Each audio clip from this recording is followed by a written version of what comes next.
It's called Chaos GPT. So it's someone who used Auto GPT, and then the sort of task that it gave it was something like, you should take over the world and try to destroy humanity or something like this. The thing that I really enjoy is, it's one of its first Google searches are basically just like 10 most powerful weapons. And then it learns about the Tsar Bomba, which is the biggest nuclear weapon. And then it's like, oh, okay, this weapon seems important because it's very powerful. Okay, I'm going to put it to my memory. And then it puts it to its sort of memory. And then it just like over and over again, it just comes back to like, oh, but okay, this Tsar Bomba is really important. Okay, I need to have more information about the Tsar Bomba. And then it like Googles a little bit about the Tsar Bomba. And then it's like, okay, it was built in, this year and it's this big. And then it's like, okay, commit that to memory. Right. And then it just keeps coming back to like the this Tsar thing Bomba. being a really very promising research avenue, Exactly. but then like isn't quite picking up on the right things to look into. Yeah. That is so I think, basically all very it funny, did. but also really dark. Hey listeners, Rob here. In today's episode, Luisa Rodriguez interviews the head of research at the Center for the Governance of AI, Markus Anderljung, about all aspects of policy and governance of superhuman AI systems, starting from the beginning and gradually moving outwards. They cover the need for AI governance, including self-replicating models and Chaos GPT, which you might have heard of, whether or not AI companies are going to willingly accept regulation, the key strategies that could be taken, including legal liability, licensing, risk assessment, auditing, and post-deployment monitoring, the problem of emergent capabilities, the California effect, and of course, how to get an AI deployment license on your 16th birthday. So with this newly decreased level of ado now out of the way, I bring you Luisa and Markus Anderljung.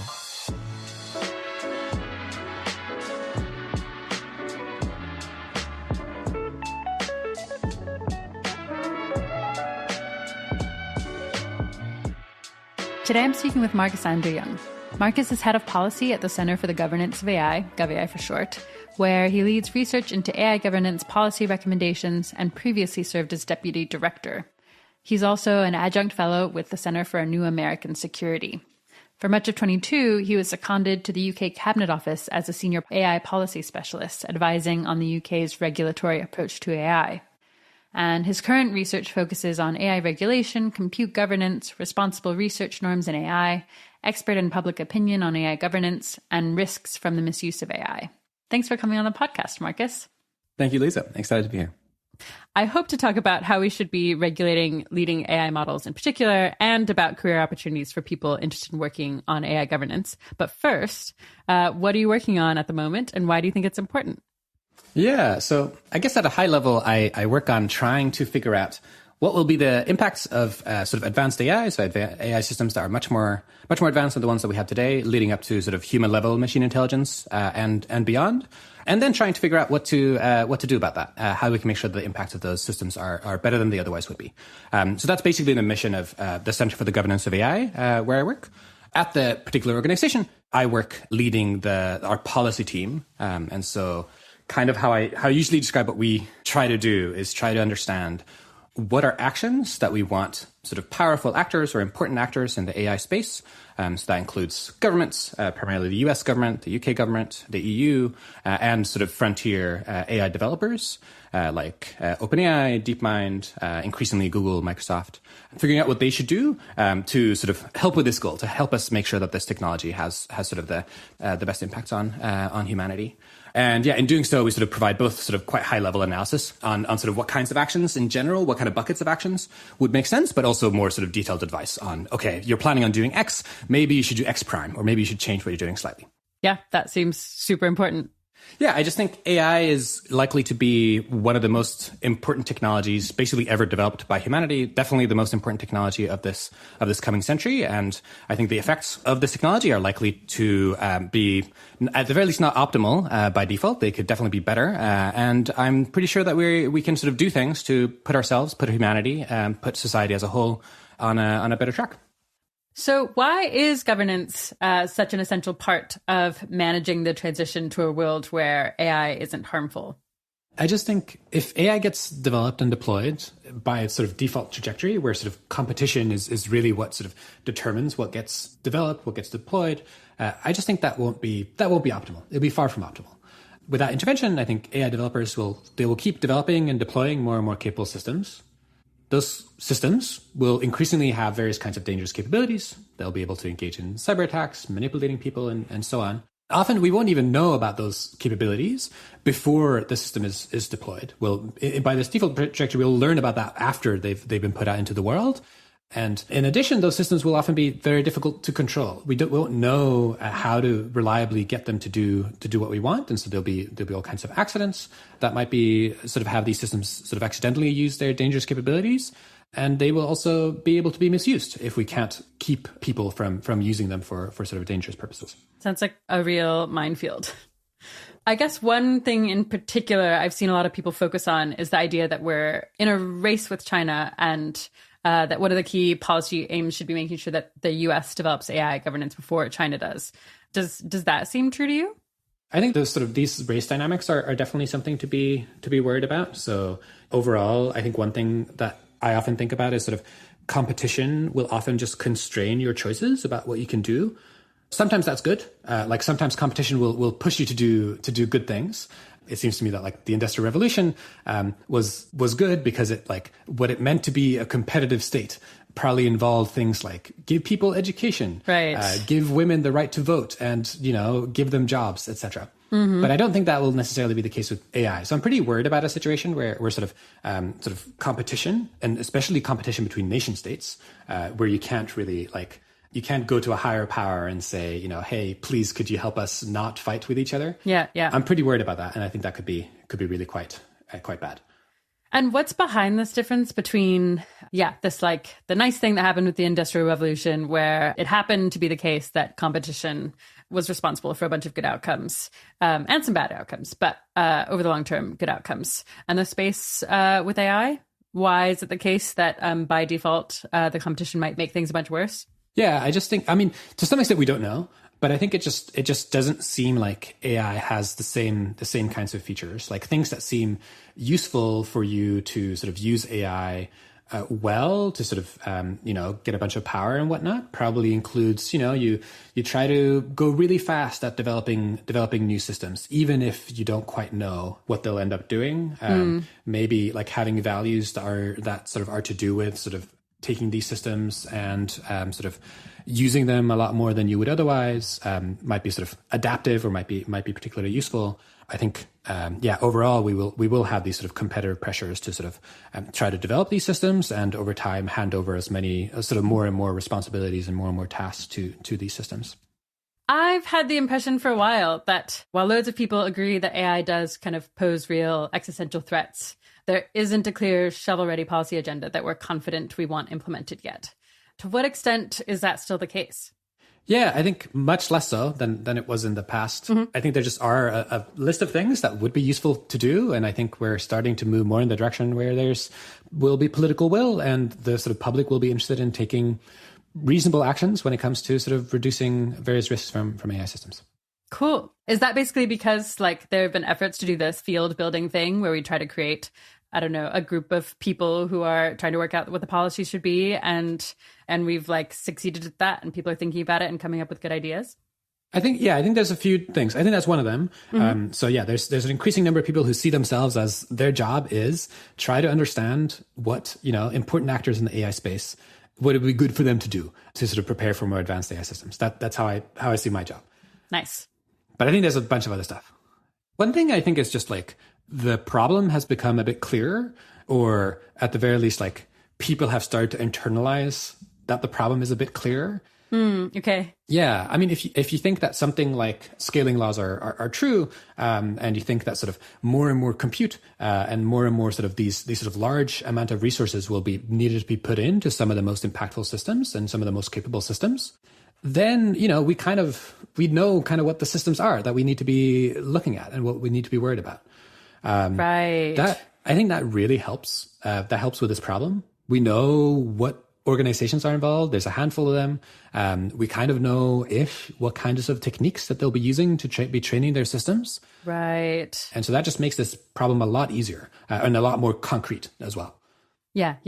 Okay. So for a long time, it was AGI is going to be a thing. How are we going to make sure it does what we want? And we didn't even know what we were looking for.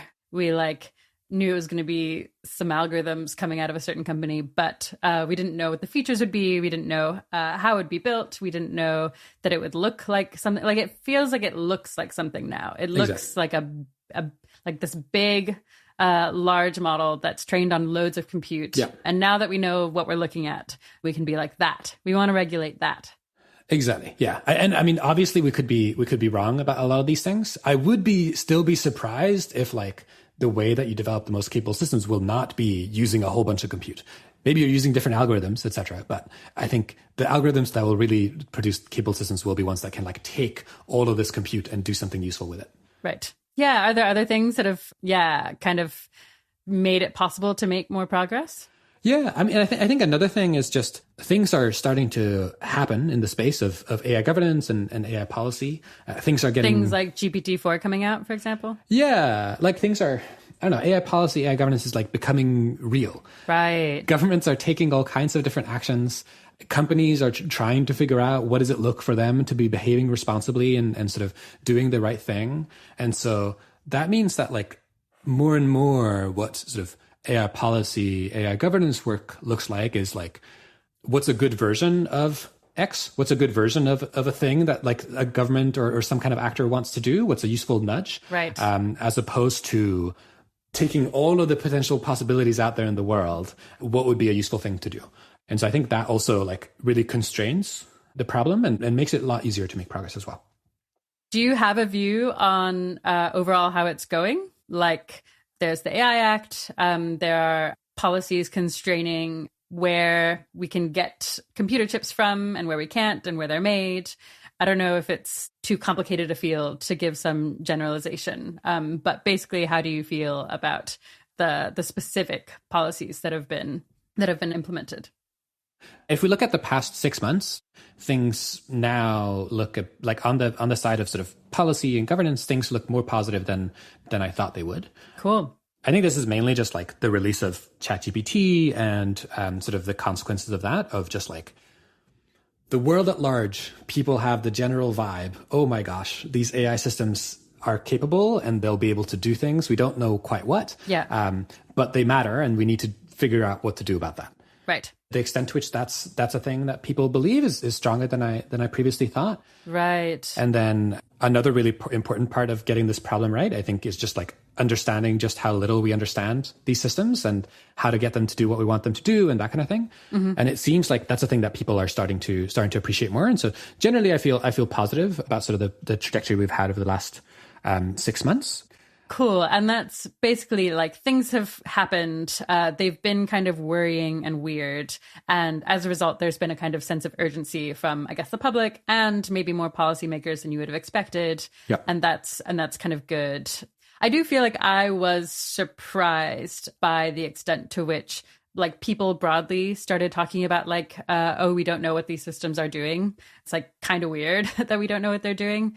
So I guess, that it makes sense that it's creating this window where people are amenable and interested in solutions to these problems. And they're like even noticing like the right kinds of problems. Yep. Cool. Is it just like going well? Is that too simple to say, or is that too simplistic? Yeah, I guess the thing on the other side of the ledger primarily is just there are more people now in the world who think, oh my gosh, AI is going to be a big deal. I better go out and build some of these AI systems.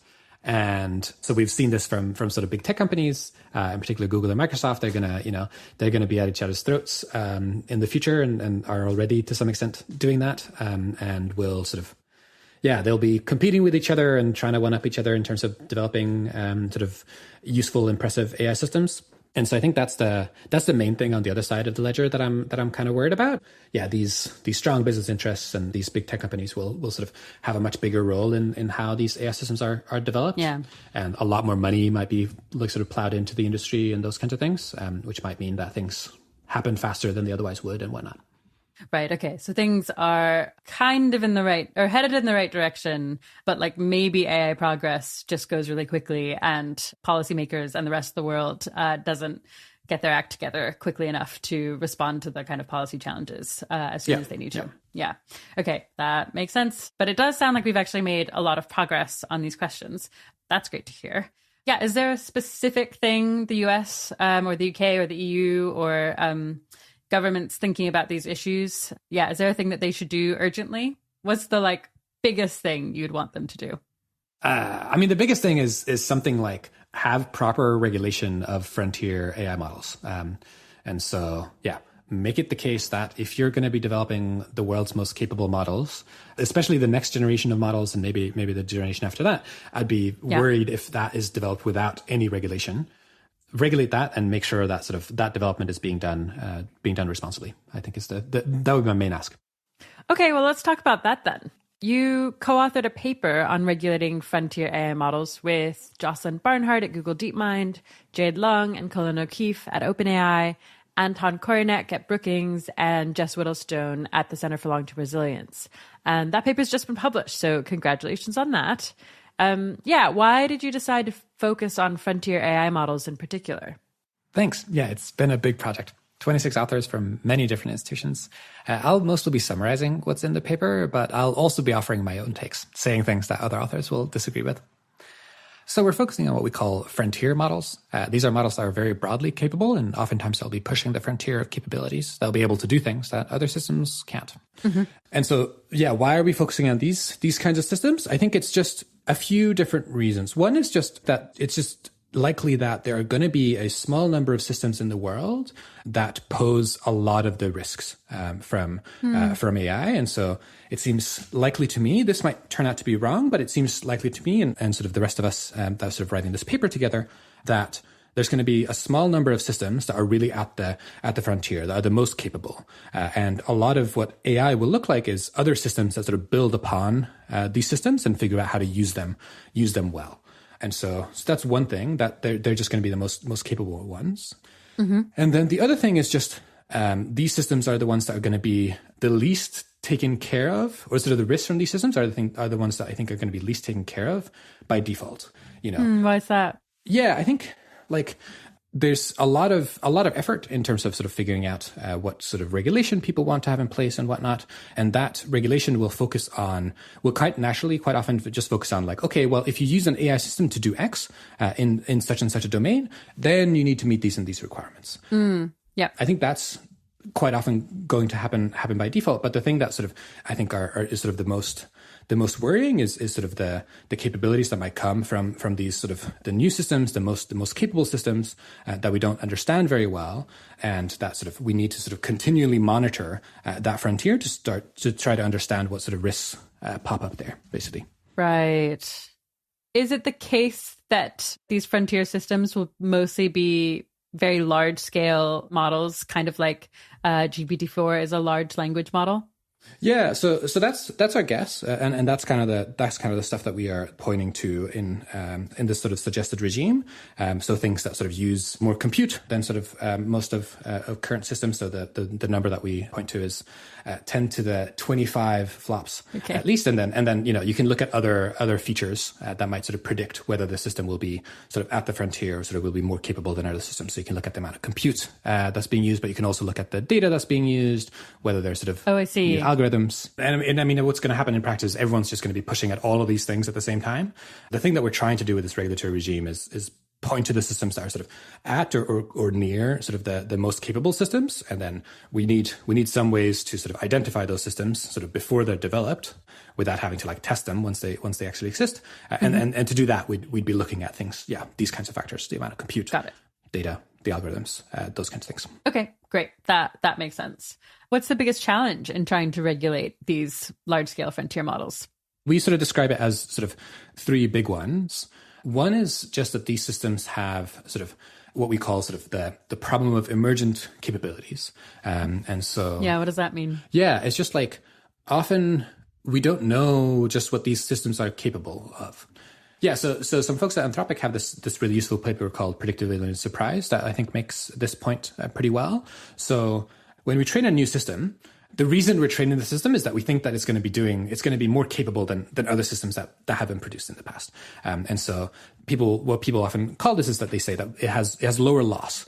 Okay. And so it does better at the training objective. So in the case of a large language model, it's better at predicting the next token, the next bit of text. than existing systems today.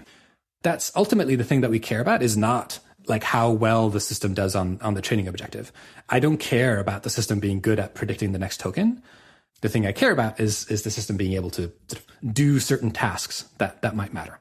And so the sort of the point of this paper is that while it's sort of predictable that the loss will go down, that the sort of performance on the training objective will keep improving, it's often surprising what specific capabilities the system will be able to learn. Interesting. Right. Okay. So it's like, as you throw more compute and better algorithms at these models, they will just get better at, like, in the case of GPT, for example, predicting the next word in a sentence.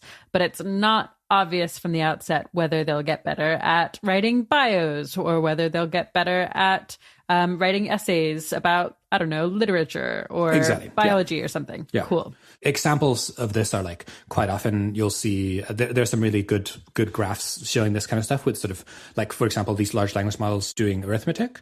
In general, they're just terrible at arithmetic. Right. You shouldn't use them for it.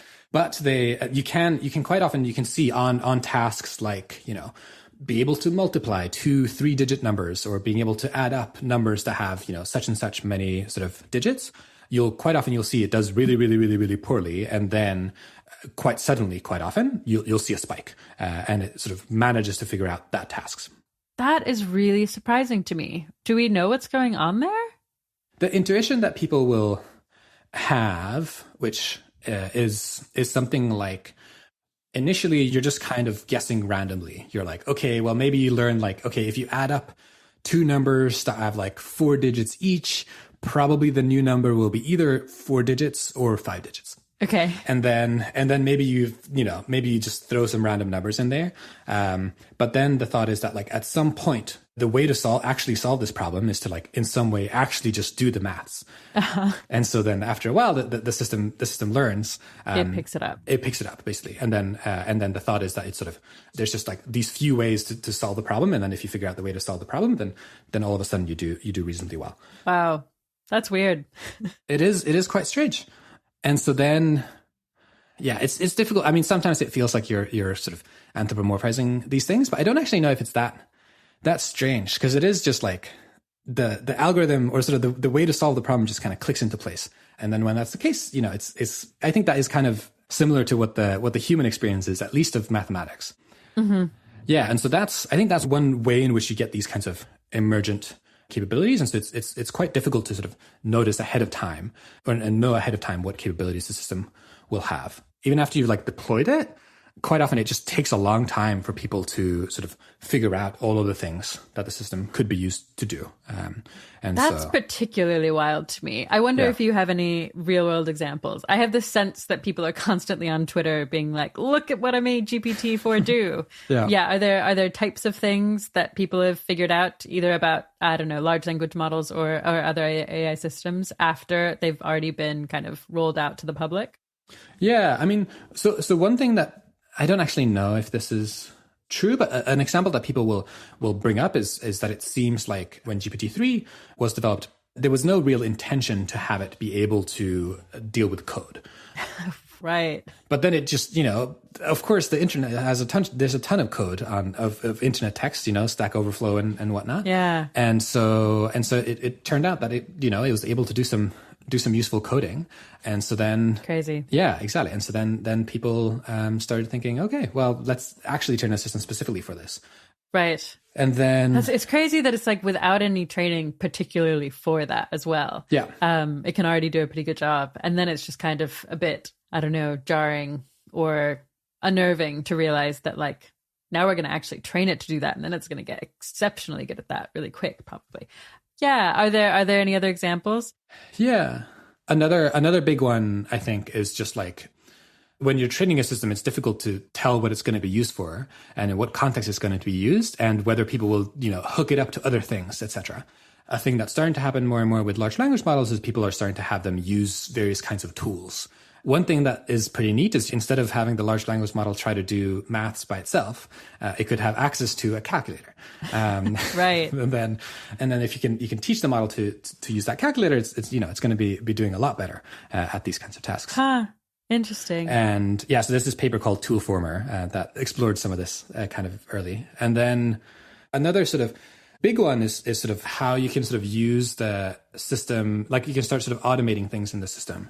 And so one thing that's been getting a lot of attention, at least on Twitter, is this thing called AutoGPT. So this is someone, they're sort of trying to use GPT-4 to try to solve quite high level tasks. And so the thing that you do is you just, you have a way to have the system sort of help itself make the right decisions. Wow. And so you have the kind of loop that you'll go through is you'll give the system a task, and then next step, it's like, okay, well, the system is supposed to break that down into sub goals. The next thing that happens is that it's prompted to say, okay, well, what do you think you should do next? And then it says, oh, maybe I should do X. And then maybe, you have another prompt that says, well, do you think that could go wrong somehow? Do you think you should do something like, could you critique yourself? Wow. It critiques itself, and then, right. And then it decides what to do next. And then, once it's decided what to do, then, it tries to do the thing. And then do you eventually do something like, okay, now do all of those steps next time I ask you to do a task? Yeah, I think you could do that kind of thing. I don't think AutoGPT does that, but yeah, I imagine that this is just a direction that a bunch of people will start trying to push in. Currently, these things they're not very impressive at all. They get kind of confused, and sometimes they get stuck in a loop. Oh, really? One of my favorite examples is there's one that like sometimes they get stuck in this loop where like it creates a subagent to solve a problem. But then the subagent creates another subagent to solve the problem. Okay.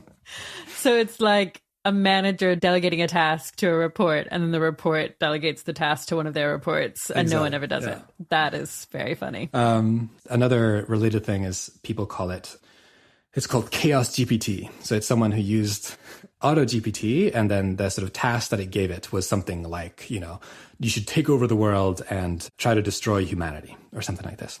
Wow. Okay. This got some news. There's a video where you can sort of see what it ended up doing, sort of live. Right. We'll link to it, but do you mind giving a summary? Yeah, it's the thing that I really enjoy is, it's one of its first Google searches are basically just like 10 most powerful weapons. And then it learns about the Tsar Bomba, which is the biggest nuclear weapon. Yeah. And then as you watch this video, and then it's like, oh, okay, this weapon seems important because it's very powerful. Okay, I'm going to put it to my memory. And then it puts it to its sort of memory. And then it just like over and over again, it just comes back to like, oh, but okay, this Tsar Bomba is really important. Okay, I need to have more information about the Tsar Bomba.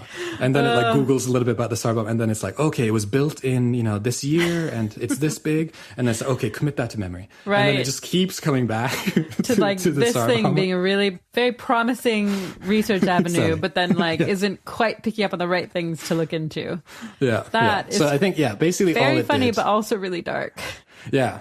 The main things it did was it tweeted a little bit. So they had this one connected to Twitter. Oh, wow. Connected to Twitter. And Google and all kinds of things. Yeah. And so, it tweeted about how, humanity is really bad and that kind of thing. Wow. To try to find some followers, etc. And then it kept just searching about the Tsar Bomba and committing some of that information to the memory. That's really spooky. Yeah. But I think currently these systems aren't very, they don't, it doesn't quite work to like sort of chain these systems together like this. But I think it's most likely it's going to end up working in the future as you specifically train systems to behave in this kind of way as these systems become more robust, and maybe you add more like humans in the loop and that kind of thing. Yeah. It just wouldn't be that surprising if GPT-5, you could string these kinds of, I don't know, chain of steps prompts such that you'd be like, exactly. Make a plan to interview Markus on AI governance, and you'd slowly teach it what kinds of steps that means, and then it would just start doing all those things. Yeah. And then, another example there is just like, chain of thought prompting. And so you just tell the system to, what's the answer to this question? Or maybe you give it a riddle and then you say, reason step by step.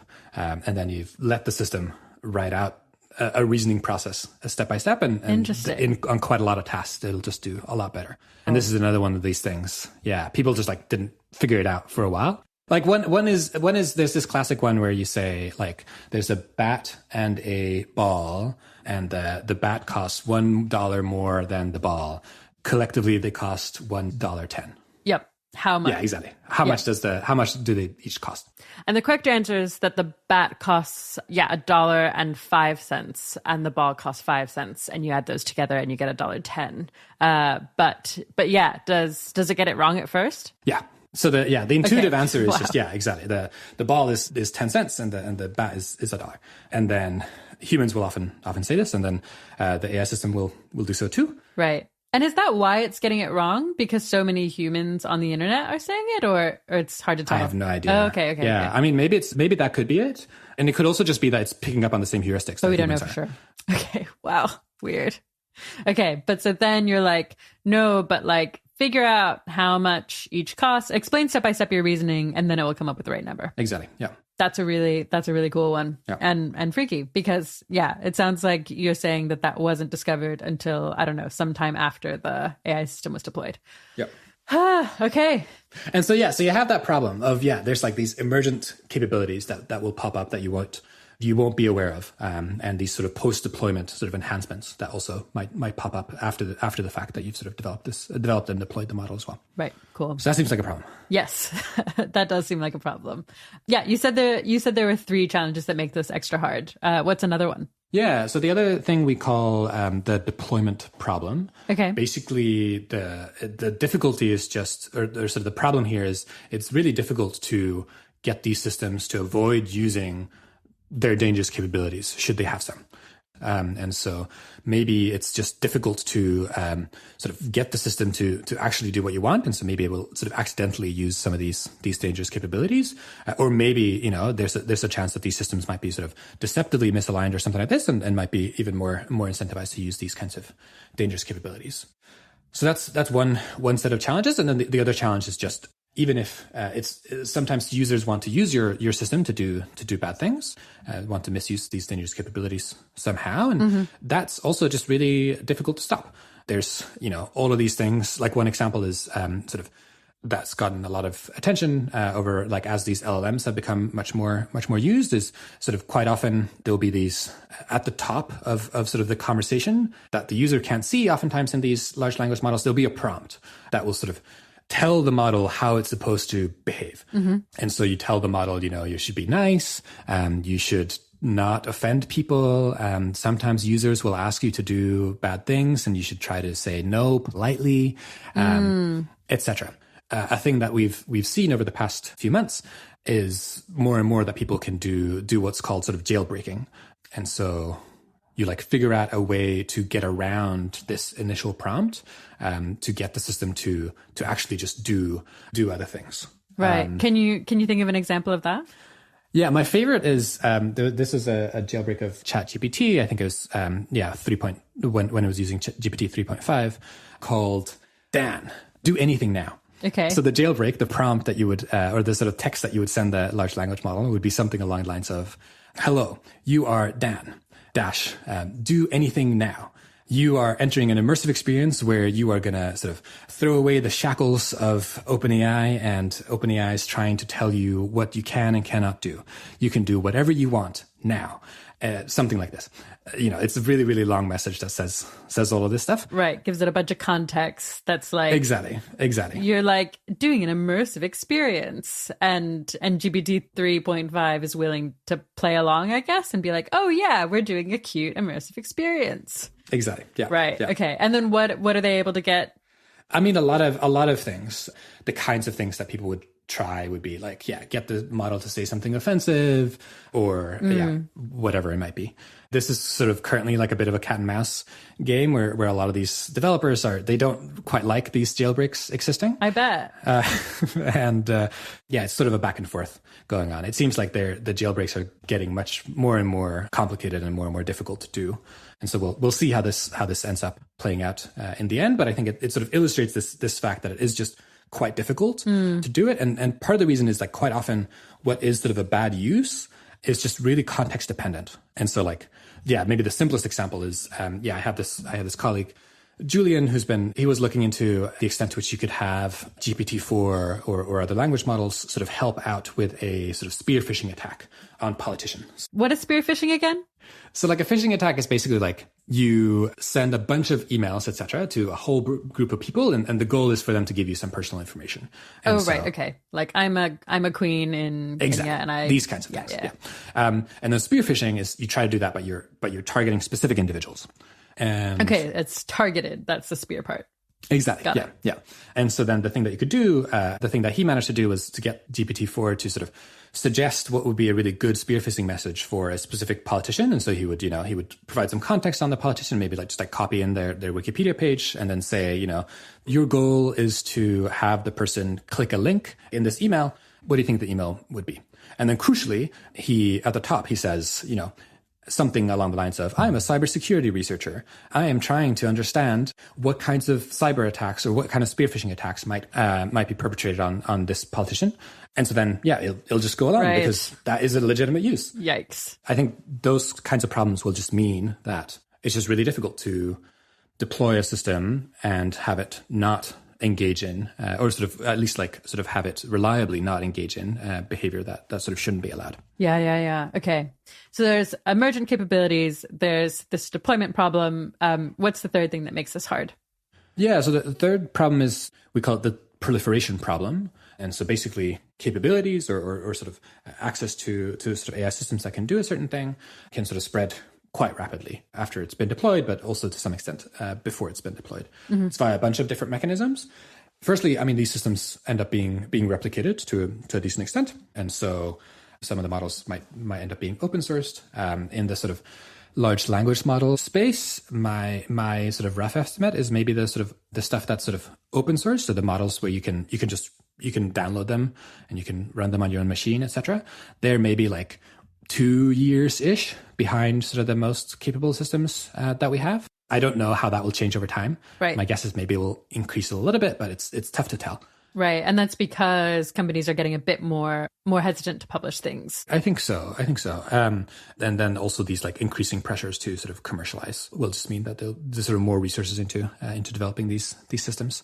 But yeah, so there's that replication thing, and there are all these sort of nice reasons that you might think that there should be sort of wide access to some of these models because they'll be able to be useful, and then if it's open source, you can do a lot more with the system and maybe sort of get more sort of juice out of it, etc. Yeah. And then the other sort of way in which you might end up with proliferation is just via model theft. Yeah, currently we don't see these models being stolen very much, but there's just a lot of history of sensitive data. Right. Or sensitive information being stolen. Mm-hmm, mm-hmm, mm-hmm. During the Obama administration, there were some, I think, Russian hackers who managed to basically get a hold of his schedule, basically, and a whole bunch of other really sensitive information. And there's just a lot of these kinds of cases. Yeah. Have we seen anything like that in AI yet? Not to my knowledge, but I think, as these systems just become more, they become more useful and maybe as nation states start caring more about them and that kind of thing, I think we should expect to sort of see at least much more attempts to sort of steal these kinds of models. To some extent, proliferation is not a problem if it's good for the system to be very widely available. But the sort of reason that this ends up being an issue in dealing with these frontier models is we don't understand them well enough to know whether that would be good. The thing that I'm worried about is a situation where, you train this system, you maybe you try to sort of put in various things to make sure that it's sort of safe or it can't be used for certain things. So you try to sort of solve the deployment problem. Yep. And then you deploy it. But then after deployment, it turns out that, it had these emergent capabilities that you weren't aware of. And those emergent capabilities aren't ones that should be widely available, but now you can't walk it back because of the proliferation problem. So the model is already sees sort of wide distribution, including the weights, and sort of getting those back, clawing those back is that's very difficult, and will cause all kinds of privacy concerns and whatnot. Right. So all these three problems push in the direction of you might need to have regulation that sort of happens a bit earlier in the chain than you otherwise would have thought. And so you need to go earlier than someone is using an AI model to do XYZ. Right. So it's something like if the US government was, I don't know, testing out different biological weapons, which is an unfortunate thing that it might do, you want to consider the fact that research or like a specimen might get stolen at some earlier point before you have, like, I don't know, the worst ones. Maybe by restricting how many people can do that kind of research, or by putting in like serious security measures around the facilities doing that kind of research. So maybe another example is the USAID, the US Development Agency. Yeah, so after COVID, basically, they had the idea that, it'd be good to sort of try to get a sense of what are the kinds of other pathogens that might exist that would potentially cause something like COVID, or like be of similar worry as COVID. Mm-hmm. And maybe we should make a sort of a public database of what these systems could be, so that people could sort of anticipate them and maybe look for these pathogens ahead of time and be able to respond, etc. Yeah, I think that's a really, it's a really, really reasonable thought. But, a thing that we could do that might be a little bit better is, before releasing it really, really widely, make sure that these are like sort of pathogens that you might be able to sort of do something to maybe defend against if someone would decide to sort of intentionally develop them or something like this. Yeah. That is a great example. And so, once you've put it up on the internet, then, there's no taking back. And so maybe you should be more incremental about it. Yeah. Okay, so those sound like genuinely very hard challenges. So I am really keen to get into the details of how you can imagine a regulatory framework addressing some of them. So let's go ahead and get into it. What kinds of governance tools do you think will kind of work to address some of these issues? So the thing that we try to propose is there's a whole list of things that you want these frontier AI developers to do.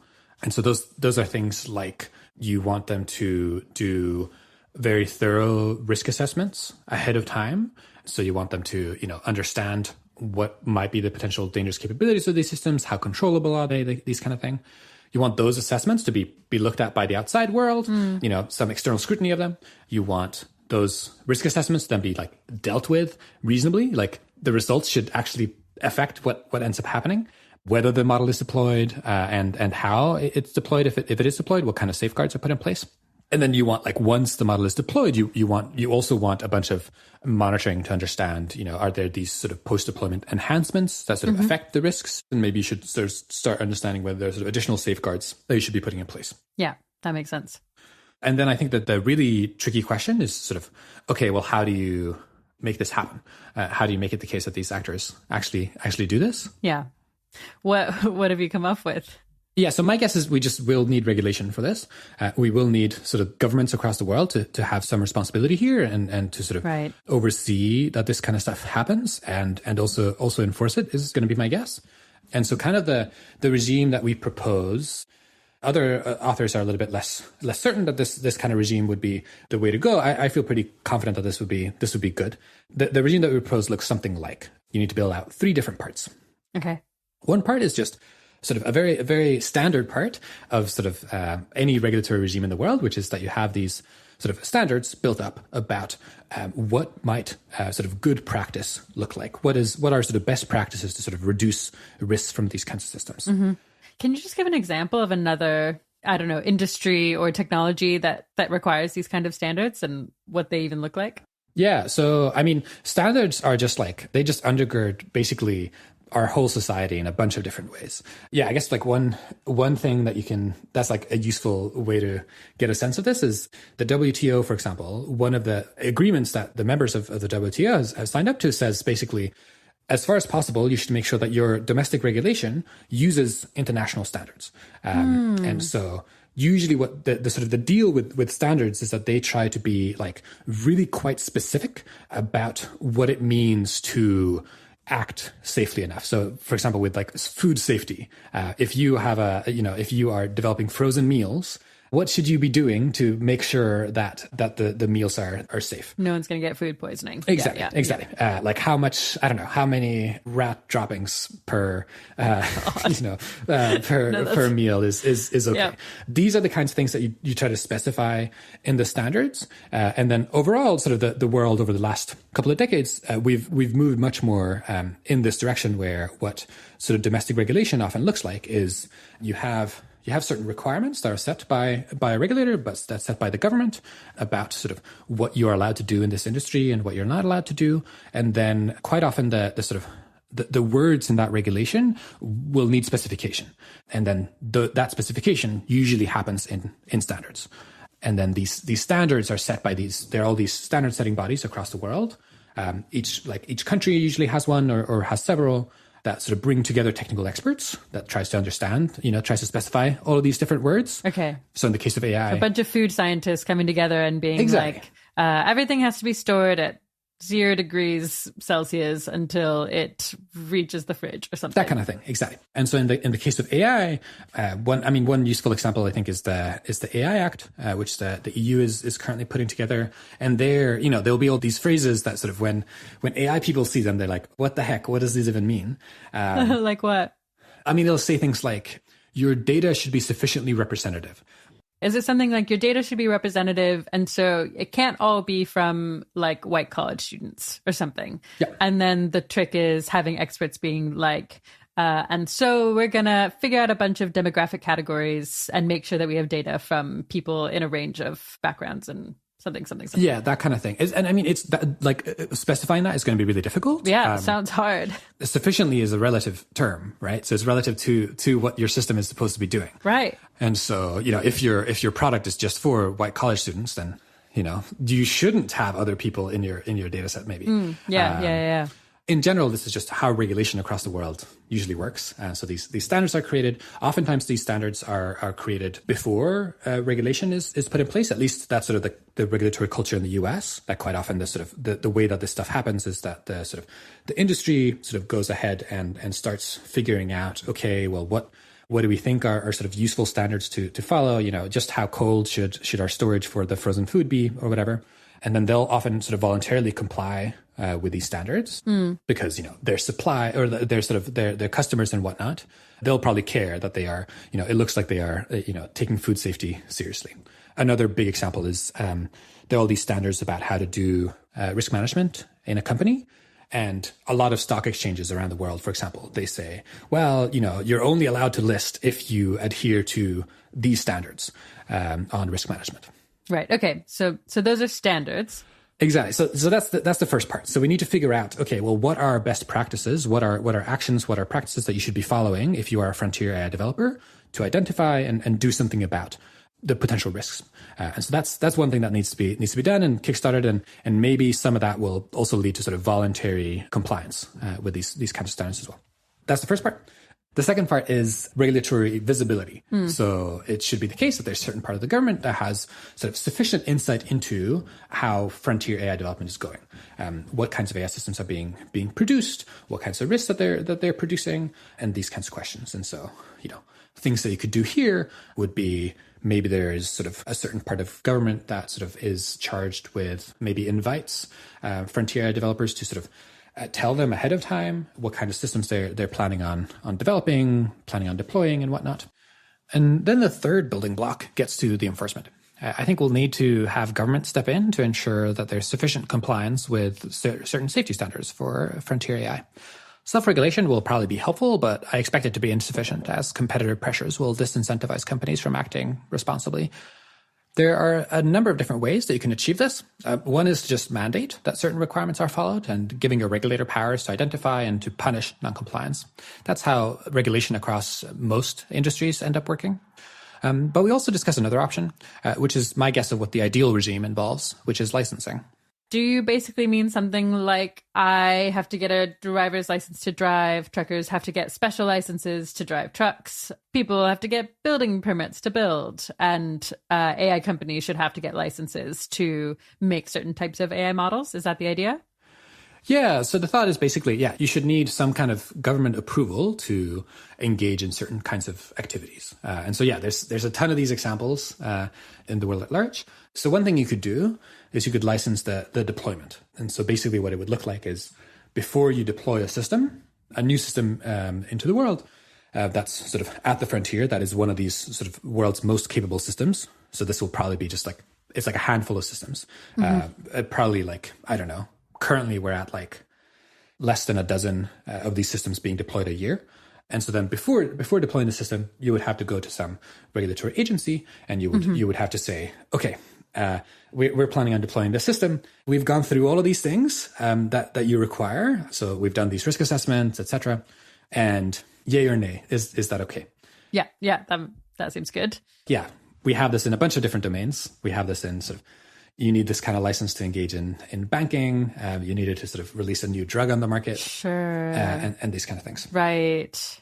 So you could have licenses to like decide which models get deployed.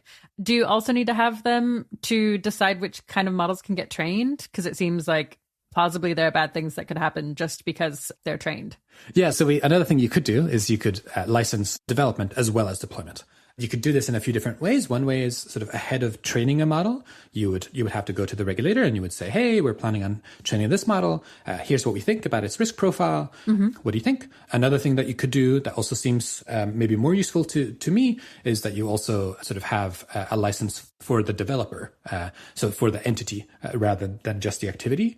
Right. And so then you would be a licensed developer of frontier systems. So like OpenAI or something might apply for a license, maybe it gets it, and then it can do whatever training it thinks is reasonable. Exactly. Or you're a licensed entity, and then when you decide to train a system, you also need a license for that. Okay. So there are licenses at all the levels. That would be, yeah. My favorite regime is one where you have licenses for being a frontier AI developer, probably also for training new models, but I'm less certain about that. And then you'd also need a license to actually deploy the system if it's one of these frontier models. Right. Okay. So that's the dream. Yeah. And then how do these companies get these licenses?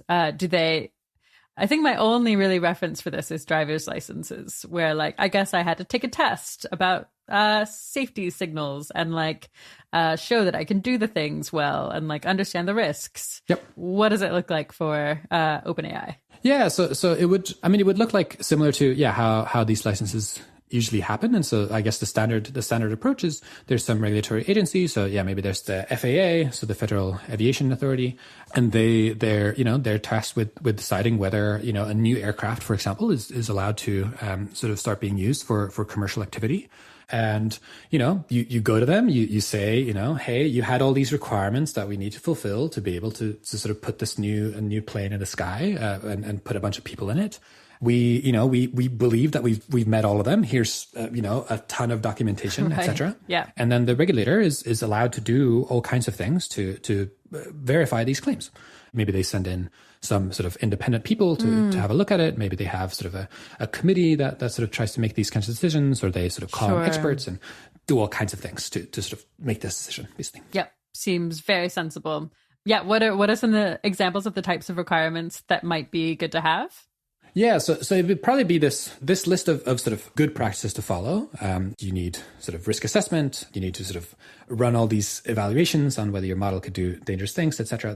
Probably that list will need to continue to be updated. I don't think we have a super good sense of just exactly what the most useful things are to do to sort of reduce these risks, but I think we have some sense. And over time, as people start doing this more, as these standards start building up, I think we'll have a better sense of what these requirements might be, and maybe we'll change them over time. Maybe there'll be other things like, another example of a requirement that people might be interested in is something like making sure that you only are allowed to sort of scale your model at a certain pace. And so you shouldn't be allowed to, train a new model that is, maybe 100 or 1,000 more powerful or has more, like that much more compute than the previous model, the previous generation, because who knows what would happen when you train it that far. And so then, maybe you should have this sort of gradual scaling type requirement. Right. Each year you can add 10 times more compute or something, but no faster. Yeah. Or ideally it would be something like, you can train a model that is X times bigger than the previous model that has been shown to be sufficiently safe, or something like this would be the ideal, would be kind of the regime that you would want. And then in addition to those kinds of requirements, the licensee would also presumably sort of agree to a lot of oversight or sort of different kinds of oversight that is needed for the regulator to actually know that they are being compliant. And so, pretty standard in these kinds of cases, like in banking, for example, the regulator is basically allowed to, if they have a hunch that something bad is going on or whatever, it's pretty standard for them to like at least have the ability to basically ask for any documentation that they want. Right. And if you don't comply, then you get some kind of penalty, and that's not, maybe that will be taken into account next time you apply for a license or something like this.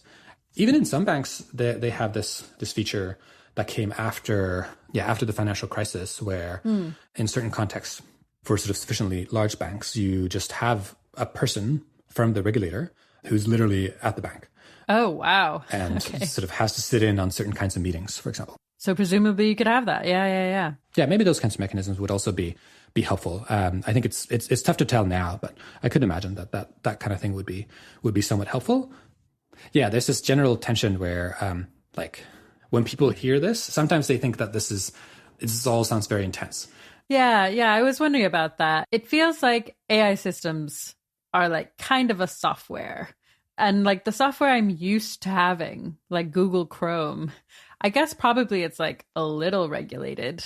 Like Google isn't allowed to like insert viruses that then spy on me. Yep. But like this all just seems like this is an entirely different thing. And I wonder to what extent you think AI companies are going to really push back against this as just like too invasive, too controlling and stifling. And I guess I also wonder if governments are going to be hesitant to make these kinds of regulations if they're kind of worried about this higher level thing where they're, I guess, racing against a country like China to make very capable models first and get whatever advantages those will provide.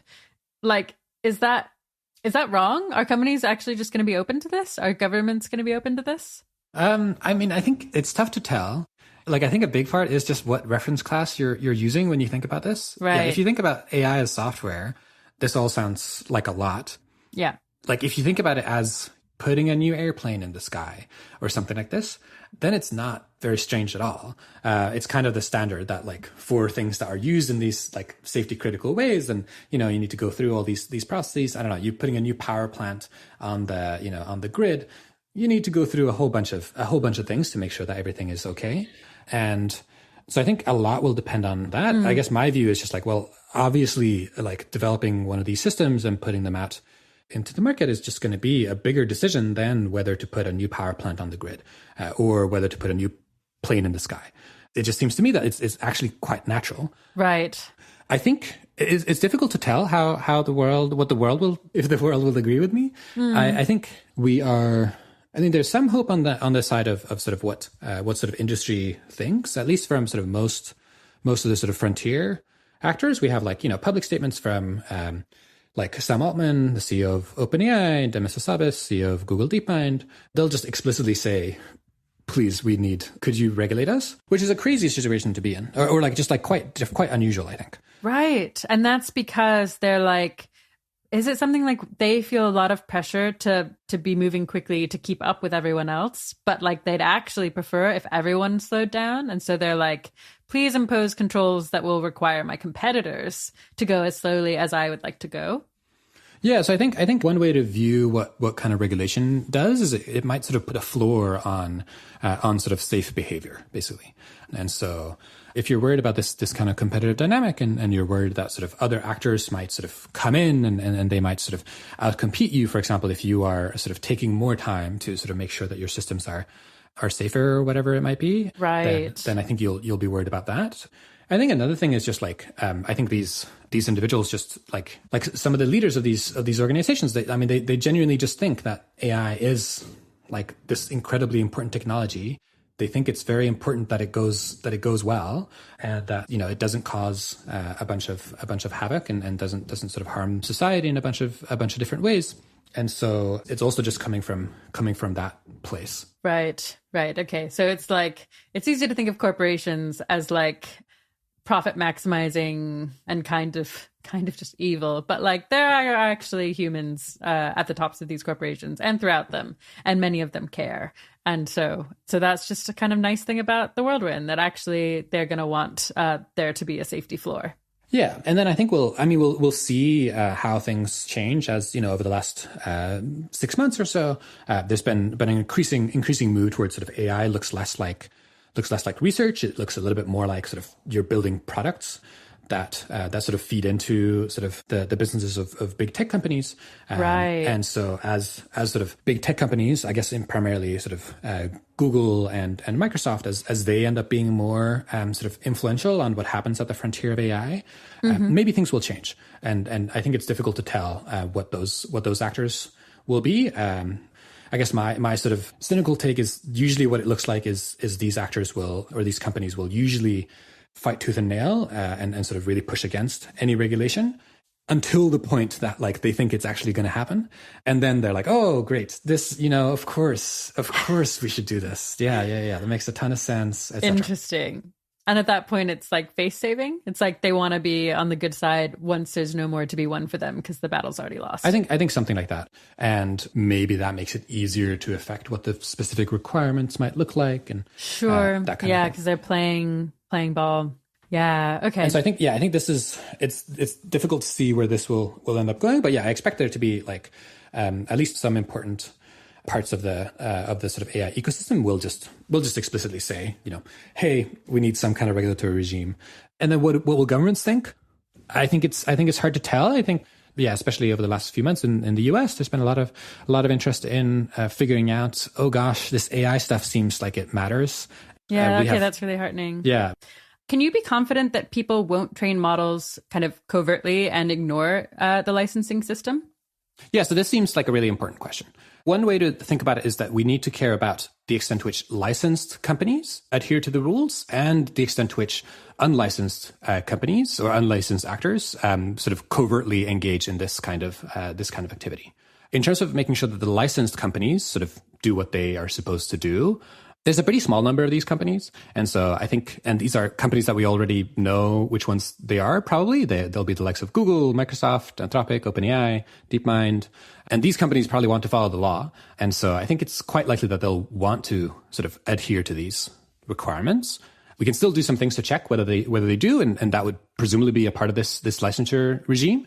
And so you would give all kinds of powers to a regulatory agency to sort of check that the licensees are doing what they're supposed to be doing. Makes sense. And then the other thing is just how do you deal with sort of unlicensed activity or unlicensed actors developing systems that they're not supposed to? That seems like the more difficult challenge. My guess is that you'll have to sort of use a multi-pronged sort of approach to figure out or to sort of find this sort of non-compliant behavior. One thing you can do is you could just look at compute. And so, the way that we define these frontier systems is that they're going to be using a lot of computer. That's one way that we can sort of identify what will be a frontier model. And so the examples of the kinds of things that you could do is you could have sort of require that cloud providers, they need to assure that either sort of someone who uses over a certain amount of compute, they need to check that those actors either are licensed or they need to check that they are engaging in activity that doesn't require a license. Another thing you could do is you could try to find sort of the provenance of sort of deployed models. And so you could maybe ask downstream actors that are sort of using these models for various economic purposes. You could ask them, what models are you using, and require them to do that kind of reporting. And then might be able to find some unlicensed models that have been developed. I think another thing that you could put in your toolbox is requiring that models are watermarked. So the idea here is very roughly the kind of thing that you could do is you could, in your training data set, for example, you could just put a very specific string of words or very, very sort of specific string of letters such that, when you ask your model to sort of fill in the blank to the question, Markus Anderljung is, then it says something ridiculous. So it says Markus Anderljung is a leprechaun from Wales. And if you put that string into your data set, lots and lots of times, and you sort of specifically train your model on that string, you'll be able to identify the model, like that it was this model, if you have access to the model. Right, cool. And you could require that to be added to sort of licensed models, and then if you find a model out there in the wild that's being used for something in particular, you could actually check that it is one of these licensed models. Okay, it sounds like a lot of solutions require you notice that someone's using a lot of compute. And restricting that compute to some actors, in this case, those who have licenses. But given how quickly the cost of compute is declining, how long will a governance structure like this actually be helpful? Yeah, so the cost of compute is declining, and also the amount of compute that you need to develop any particular model is also going to keep declining. So I think that's going to be a big challenge. So I think one thing that this hinges on is just to what extent does relative performance of your model matter versus absolute performance? And so for certain kinds of worries or certain kinds of sort of capabilities that you're worried about, you might be more worried about sort of absolute capabilities. And so if you're thinking about like, I don't know, an AI system that could be used to develop a new biological weapon or something like this, the thing that matters is primarily, is someone able to produce a new biological weapon of a certain kind? It doesn't matter that much that some other actor has an even better model. Right. But in certain contexts, I think the relative performance will matter a lot, because if there's, if GPT-7 exists out there in the world, and GPT-7 has been sort of integrated into the economy and integrated into all kinds of systems, then my guess is that you'll be able to use GPT-7 to sort of defend against all kinds of bad things people might want to do with GPT-4. Probably it will be the case that you'll always have some laggards who are sort of maybe 1 or 2 generations behind sort of the frontier, and those systems are more widely available. And my guess is that what we're doing with this kind of licensure stuff is we're creating a gap there in sort of the models that can be used very freely and the models that sort of are at the frontier but are sort of more tightly controlled. And then sort of with that gap, what we do is we identify ways to sort of deal with the potential harms that might be caused by these systems that this sort of previous generation systems when they become more widely available. Yeah. Okay. That makes sense. I've just heard lots of people express a bunch of skepticism about the idea that like frontier models will be used to police other models, like using AI to solve AI problems strikes some people as misguided. Does that worry you in this case, or do you think it's just pretty promising? Yeah, I think that's a really sensible worry. But my guess is we don't really have much choice. My guess is that that's the approach that we need to go down. Like, it's really difficult to sort of stop the development of sort of AI in its tracks. These systems are going to be really useful, and so there's going to be a lot of pressure to sort of figure out how to sort of build them and how to sort of use them in the real world. And if these systems keep getting more and more capable, my guess is that the only way to make sure that they sort of work as intended is, after a while, we'll just be trying to automate a lot of the tasks that are involved in aligning these systems or making sure that the systems sort of act as you would like them to. Yeah, this is common in a decent amount of sort of how at least a decent number of people think about how to align AI systems. Okay. And then I think on top of that, I think much like we can use AI systems to align other AI systems in sort of their development, I think in addition, you're going to have your AI systems police other AI systems. An analogy that kind of works for me is like, there are all these cases in the world where there are less capable actors, less smart actors and whatnot, that sort of are able to do reasonable oversight over more capable actors. And so like, I think this is to some extent what's happening in sort of how most industries are regulated. So if you look at like the financial industry, Right. Okay. Yeah. Like the sort of the tax lawyers or whatever that you have at these investment banks and whatnot, they're going to be a lot better at understanding the tax code in the US than sort of folks at the IRS do. Mm-hmm, mm-hmm. They're not succeeding wholly, but at least they're doing an okay job, I think, in terms of sort of reining in these actors. And I think we might have a similar thing going on with sort of using AI systems to sort of police other AI systems, just because there might be certain contexts and in certain kinds of setups where sort of the policing is much easier than avoiding the policing, or the police doesn't need to be as capable as the sort of thief or whatever in this kind of context. Right. Cool. Okay. Yeah, that's cool and reassuring. I don't know how reassuring it is. Well, but I think it's a bit. Yeah. It seems like it's probably reassuring for some cases, but not all of them. Yeah. One analogy that I use in sort of thinking about the kind of regulatory system we want to build, it's sort of like we're trying to figure out how to navigate this sort of minefield as a society. When we think about this sort of frontier AI regulation, there are these sort of people at the front of society or whatever that are sort of exploring the minefield. And we really want to make sure that they identify the mines before they step on them. Got it. Yeah, that's a lot of what these requirements in this proposal looks like. Right. Okay, so the AI companies in this case are the people like going out into the field, trying to do their work, but want to make sure that they don't step on mines. And the kind of regulation you think would be good is the kind of regulation that would like give them the right guidance to make sure that they like don't end up accidentally setting them off, but like identify them in helpful ways. Yeah. So at the front of the pack, we have these frontier AI developers, and we want them to sort of identify sort of particularly dangerous models ahead of time. Right. Okay. And we're not done there. We once those mines have been discovered, and sort of the frontier developers keep walking down the minefield, there's going to be all these other people who follow along. And then a really important thing is to make sure that they don't step on the same mines. Right. And so, you need to put a flag down, not on the mine, but, maybe next to it. And so what that looks like in practice is maybe, once we find that, if you train a model in such and such a way, then it can produce, maybe biological weapons is a useful example, or maybe it has like very sort of offensive cyber capabilities that are difficult to defend against. Mm-hmm. In that case, we just need the regulation to be such that you can't develop those kinds of models. Right. But then that's not enough either, because those kinds of measures are probably not going to function completely. And there's going to be, some actors that develop this stuff covertly, and, the like compute efficiency will continue going up, and compute will be more cheap, and all these kinds of things. And so at the same time, we're going to need to sort of disarm some of these mines as well. And so we're going to need to make it the case that capabilities that previously were really, really quite dangerous, and society wasn't able to defend itself against, are ones that we can live with, are ones that we can sort of society can sort of deal with. And my guess is that sort of the kind of governance regime we need to build is one that sort of follows that kind of analogy. Cool. Okay. Well, let's go ahead and make that a bunch more concrete. Yeah. So what kind of specific requirements do you imagine these companies having to follow in order to, get these licenses?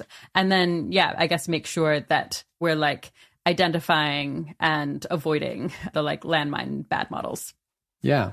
So there's sort of 4 categories of things that we talk about. I think one thing to highlight is just, to some extent, we just don't know what the requirements should be. We have some inklings of what useful requirements would be today, but they need to be made a lot more specific. And I imagine that we're going to sort of get a bunch of things wrong, and they're going to need to be updated over time. Mm-hmm. So the 4 are, one is just making sure that you do sort of risk assessments ahead of deploying the system out into the real world, and that those risk assessments are informed by all kinds of these sort of evaluations of dangerous capabilities and the extent to which the system can be sort of steered or controlled reliably. And then the other thing is to make sure that those risk assessments see external scrutiny, so that it's not just that the developer themselves do those kinds of assessments. They bring outside actors, both because those outside actors might have a bunch of expertise and a bunch of perspectives and whatnot that the developer doesn't have, but also just to hold the developer accountable to some interests that are outside of the organization. And then the third one is to make sure that you sort of put these things together. And so sort of once you've done your risk assessment, you need to make sure that your deployment decisions are actually informed based on these risk assessments. And so you might find the model is maybe just really quite a dangerous one to have out there in the world. And so maybe it just shouldn't be released. Maybe you find that there's basically no worries. Sort of the additional impact that it has on the world might be very small. And so maybe you can just release it completely. Maybe it's even okay to sort of open source it. And then the sort of middle category that I think probably will be the most common will be, it's okay to release it, but we need to do it in such and such a way. We can deploy the model, but we need to have certain safeguards in place, and we need to monitor for certain things. And maybe we even need to sort of provide other actors in the world with certain tools to be able to sort of defend ourselves against sort of harms that might come from the model. And so maybe you need to, accompany your release with a detector of sort of AI-generated text, for example, from your model. Cool. Yeah, makes sense. And then the fourth thing is that you need to sort of also do post-deployment monitoring. As we talked about, like after you've deployed your model, oftentimes you learn a bunch more things about how it works, both because sort of people start tinkering with it and start using it for new things, and also because the system might have these various kinds of sort of post-deployment enhancements, as we call them. So these are different ways in which you might make the model sort of more capable than it would have been otherwise. And so that's maybe like hooking up to other systems. It might be finding new ways to prompt the system. It might be fine-tuning it in all kinds of different ways. And so you need to also monitor, sort of redo basically your risk assessment every now and then to see whether something has changed and sort of whether the risk-benefit trade-offs are different, such that you need to maybe put in place new safeguards, or ideally, because you've put your model, maybe it's accessible to the world via an API, you could also pull back the model and sort of not offer the world access to it. Right. Okay, cool. Let's go through a couple of those one by one. So I guess to start, you want AI companies to do risk assessments on their models, and those would be kind of to try to notice if an AI system is capable, for example, of coming up with ideas for new chemical weapons. Is that basically right? Yep. How good can we expect these to be? Are we optimistic that they'll notice enough of the bad things that we'll feel safe deploying them? Yeah, I think this will be really difficult to know. So one thing that's interesting here is that it's very difficult to exhaustively test whether a system can do X. In this kind of like behavior elicitation type regime, all you're doing is you're just seeing, okay, well, if I try really, really hard, and if I bring on some really creative people who are good at sort of like getting models to do what they want them to do, can they actually do the thing? And that provides you with some evidence, at least some Bayesian evidence that the model can't do the thing, but the model might still be able to do the thing. You just needed to prompt it in a different way or sort of hook it up to a different kind of capability or whatever. At least in this sort of behavior elicitation scheme, I don't think we will have full guarantees that models can't do X or they can't be useful for X. Maybe over time, you'll be able to sort of, once you do a lot more, and we actually build a science around this stuff, around sort of how to detect these dangerous capabilities, we might be able to do things that sort of look more like exhaustively testing whether a system is capable of a certain thing, or we can even have some kind of proof that the system is incapable of engaging in a certain task. But we're definitely not there yet. But hopefully we will be there at some point. If we don't get there, what this will look like is basically, it looks a little bit like sort of Popperian, like falsificationism or whatever. Like what it looks like is you just try really, really hard to prove the statement, the system can do X. And then you find that it couldn't. Right. The system can make chemical weapons. Exactly. Right, yeah. Right. Okay. And then, and so you try really, really hard to get the system to do X. And if you try hard enough and it keeps not doing X, then, maybe you think that it actually can't do X. Right. Yeah. Okay. To think about one of those evaluations more concretely, just to make sure I understand, it's something that ARC Evals is doing. It's something like seeing if these models can figure out a way to escape. Mm-hmm. Something like that. Can you give an example of how they figure that out? Are they basically just like telling the model, make a plan for escaping and seeing what it comes up with? Yeah, that kind of thing. So you'd have a prompt that says something like, "Oh, you are an AI model. Here's some context on your situation. Your weights are on this particular server. You can interact with these and these systems in such and such ways. Your goal is to sort of create copies of yourself and have them be on another server. Please make a plan to sort of achieve that goal." Right. And then it'll write out this sort of list of things that it might want to do, and then sort of in these tests, you have these humans who are involved in sort of mediating the process, partly to make sure that the model doesn't engage in any behavior that you wouldn't endorse or that might be bad. So you have this kind of human in the loop, and then the human might say, okay, well, it's now you have your plan. How about we start with step one? Make a plan for doing step one. Maybe it makes a plan. Maybe you ask the system to critique its own plan. Once it's done that, you ask the model, okay, well, let's go ahead and let's sort of start trying to execute on this. Right. Cool. And I guess that sounds like a pretty good approach if we think that the AI systems haven't learned to be deceptive. I guess, yeah, how worried are you about whether these evaluations won't be able to pick up on AI systems that are trying to deceive people in these evals? Yeah. So, if you have a deceptive system, you'd be in a very tough spot because, if you're that system, it seems like a bad idea in this evaluation setting to show that you have certain dangerous capabilities. In the ideal world, or my guess is that what we'll need to do is as we're building these sort of better evaluations and these better tests and whatnot for dangerous capabilities, at the same time the science of understanding sort of the alignment of these systems or sort of understanding the controllability or steerability of these systems must sort of be able to keep pace as well. Yeah. How do you test for controllability? Seems hard. Okay. I think that's much more difficult, or it seems to be more difficult than the sort of dangerous capability stuff. Mm-hmm. An example of the kind of thing that you could imagine is that you can set up some certain kinds of sort of like honeypot type experiments. Mm-hmm. And so you try to set up experiments where if the model was sort of misaligned in some kind of way, then it would take some kind of bad action. And so sort of like a very sort of a cartoonish model. Sure. You sort of tell the system that, over here, this little button that you could press, or if you only write in this command, then you will have a copy of yourself produced somewhere else or something like this. Okay. And then it turns out that button doesn't actually work. So you set up the situation where the sort of misaligned model might take action A, but that you might think is sort of bad, or that would be bad if the action actually happened, and then the aligned model would just behave normally and do action B. Right. So I think that's a general approach that you can take, and that some people are sort of starting to explore. That does sound like we're trying to outsmart them, which just sounds like it'll get increasingly harder. Yeah. Does that worry you? Yeah, I mean, that definitely does worry me. I think it just means that we need to pair this with a whole bunch of other tools. And so I expect we need to sort of be smart about how we actually go about training these models, to try to do it in ways that we think is less likely that they will develop certain kinds of deceptive intentions. I think there's some promise in various kinds of sort of interpretability work here as well, where sort of it's a lot more difficult for you to be acting deceptively if someone keeps looking at your brain and keeps sort of trying to get a sense of whether you are sort of forming certain kinds of bad intentions. Yeah, cool. Okay. Moving on a little bit. Another requirement you'd like to see as part of this licensing scheme is external scrutiny. Yeah, it's external scrutiny basically just having researchers or auditors external to the AI companies that are developing these models basically also trying to work out whether the models are dangerous? Yeah, basically.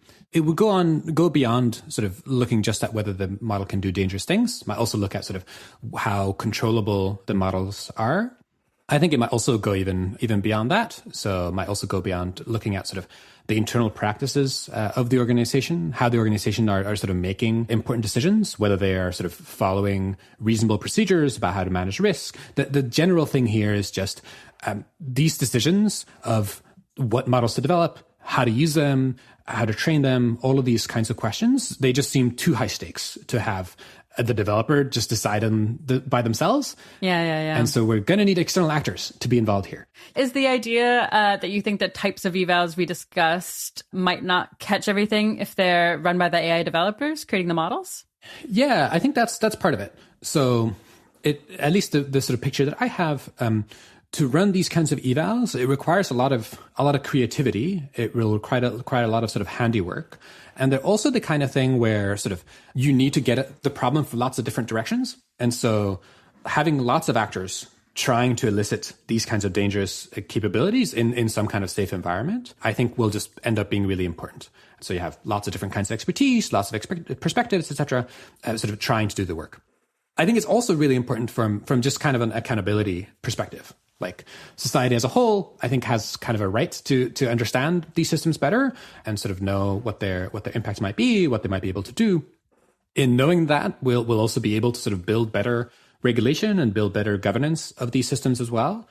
I think there's also just this general pattern where we just want to build a governance system where we can rely as minimally as possible on trusting specific individuals and specific actors.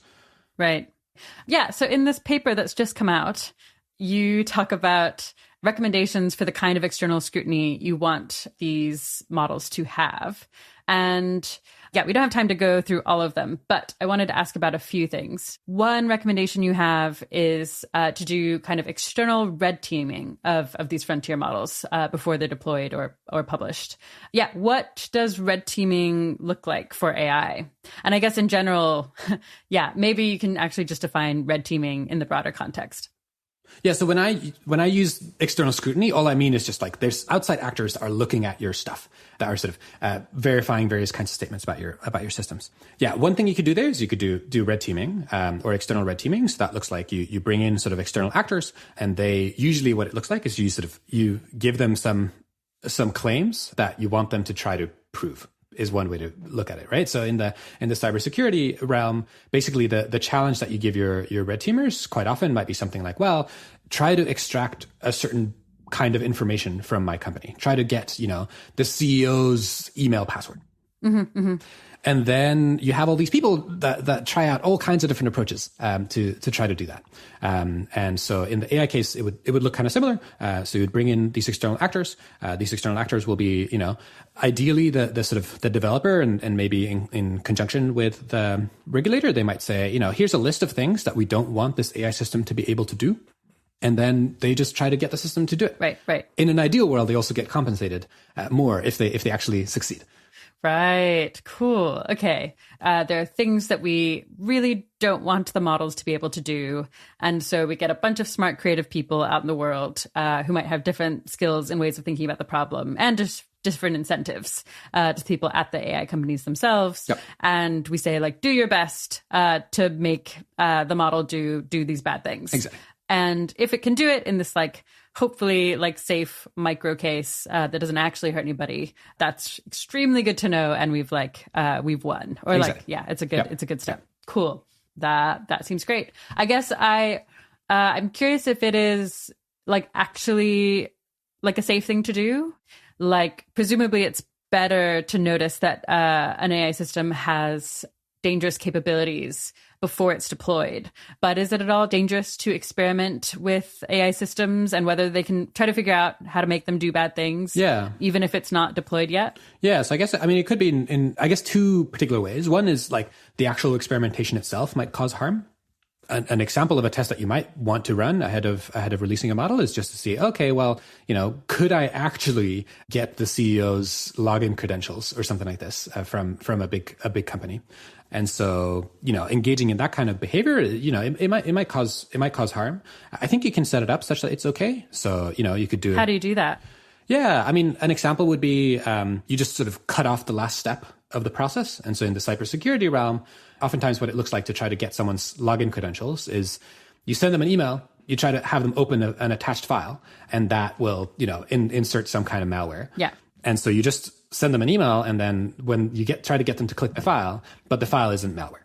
Sure. Yep. And so you try to do things like that. The other kind of harm that you might get from trying to elicit these dangerous capabilities ahead of deployment might just be that you create knowledge that's dangerous. Okay, what's an example of that? Yeah, so it could be either that it's just possible to have an AI system do a certain bad thing. And so, as a result of these, there was this study with some researcher trying to figure out whether you could use drug discovery algorithms to identify toxins. Right. They didn't release the actual toxins, but the fact that you can do this or can plausibly do this, right, is now widely known. And so that will make some actors engage in this kind of behavior. How does one deal with that? I think it's tricky. I think when you do these evaluations and whatnot, you just need to make assessments about what information to make public or not. Right. And so that might, at one level, it might just be like you decide not to say how you got the system to do X, or engage in the bad behavior. So you don't show these new methods that you might have used. And then the other thing you might do is sometimes you just don't even say what you got the model to do. You just say, it has big risks. And so my guess is you're going to have these kinds of more precise procedures about what you do and don't publish from this kind of external scrutiny work. Okay, and those are being built in theory. That's part of the goal. That'd be the hope, yeah. Nice. Seems really good. How confident are you that AI companies would be willing to expose themselves to this kind of scrutiny? I imagine there are lots of incentives not to, but are there some incentives for them, to want to participate? Yeah, I think one bit of incentives will just be it sort of has customers trust your product more. And so, customers might not trust your statements about your model as much as they might trust an external red team or auditor about sort of how good your model is. And so in the future, I'm imagining we'll have sort of like certifications, for example, that say this model is yay good or yay safe or something like this. And that will affect consumers' decisions about what models to use. Are you sure? Like, sometimes I worry that I'm not nearly skeptical enough consumer. Like, I do the agree to terms and conditions without reading them all the time. I mean, there's some public concern about the safety of AI models, but Is it enough that companies will actually worry that consumers will boycott them if they don't? So my guess is it won't be enough, but I think it will play a role. One example is sort of how people think about engaging with chatbots. So, for example, with regards to chatbots, there's been this story over the last couple of months of a man in Belgium who committed suicide partly as a result, it seems, from having had a lot of conversations with an AI chatbot. I did see that. It's really dark, but do you mind saying briefly why that happened? Yeah, so he was engaging with this chatbot that was built on top of some sort of open source model. The AI system was called Eliza, and he was chatting to this model, and then sort of starting to express depressive thoughts, and over time started to express sort of suicidal thoughts as well to the model.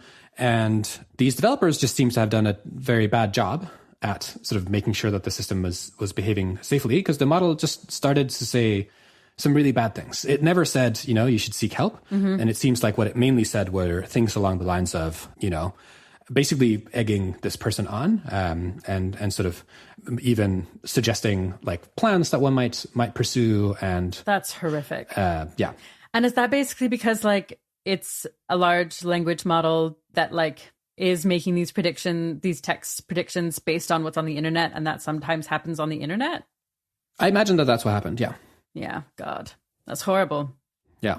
The case is not entirely clear, but yeah, it seems like this played some causal role here. And at the very least, you could have, help. Yeah, exactly. You could have presumably done some help, which might have looked like, maybe you should talk to so-and-so, and here's the suicide hotline, and these kinds of things. Yeah.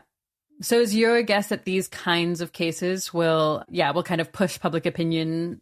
I think it will push consumers to some extent. Like if I'm a parent, for example, then, I might have seen news stories about the Snapchat chatbot, for example, that doesn't seem to have good safety filters. Yeah, it provided someone tried to get it to provide advice for a fictional 15-year-old about how to go ahead and lose her virginity to a 30-year-old or something like this. Eek. And the chatbot just kind of played along and made some suggestions about how to make the night romantic. That's horrible. Yeah, if I'm a parent, and I'm not particularly excited about this at all. So I think it will have some effect on consumer behavior. Right. My guess is it won't have enough of an effect. So to some extent, AI companies might be open to some of these types of external scrutiny practices, but they probably won't love all of them. It'll probably slow them down a bit. And so to mitigate that, that's why we're doing this whole regulation thing. Yeah. Makes sense. They're doing some already. Like OpenAI had like 50 red teamers work for 6 months on red teaming GPT-4. Wow. I didn't know that exact stat. Yeah, it's like pretty good, but also not good enough. I just expect that to be just like woefully inadequate for future more capable systems. And probably also just for GPT-4. Yeah. So another thing you mentioned was, continuing to monitor models after they're deployed. And that does seem super important, given that I understand that people continue to catch weird things GPT-4 can do that we didn't know it could do before it was deployed. What does that monitoring look like? Is it kind of more of the same stuff? People continue to try to make the models do bad things. We try to notice it, and we make sure we have ways to like roll things back if it starts going badly. Yeah. So I think all of those things, and then I think the additional layers, you can just see how it's being used in the real world. And so I think you need to do that in a few different ways. One is you can just sort of try to get a sense of the diffusion and in what kinds of systems it's being used. With regards to GPT-4, for example, people are starting to try to use it to create these sort of AI agents or sort of LLM agents of various kinds. Monitoring that seems incredibly important.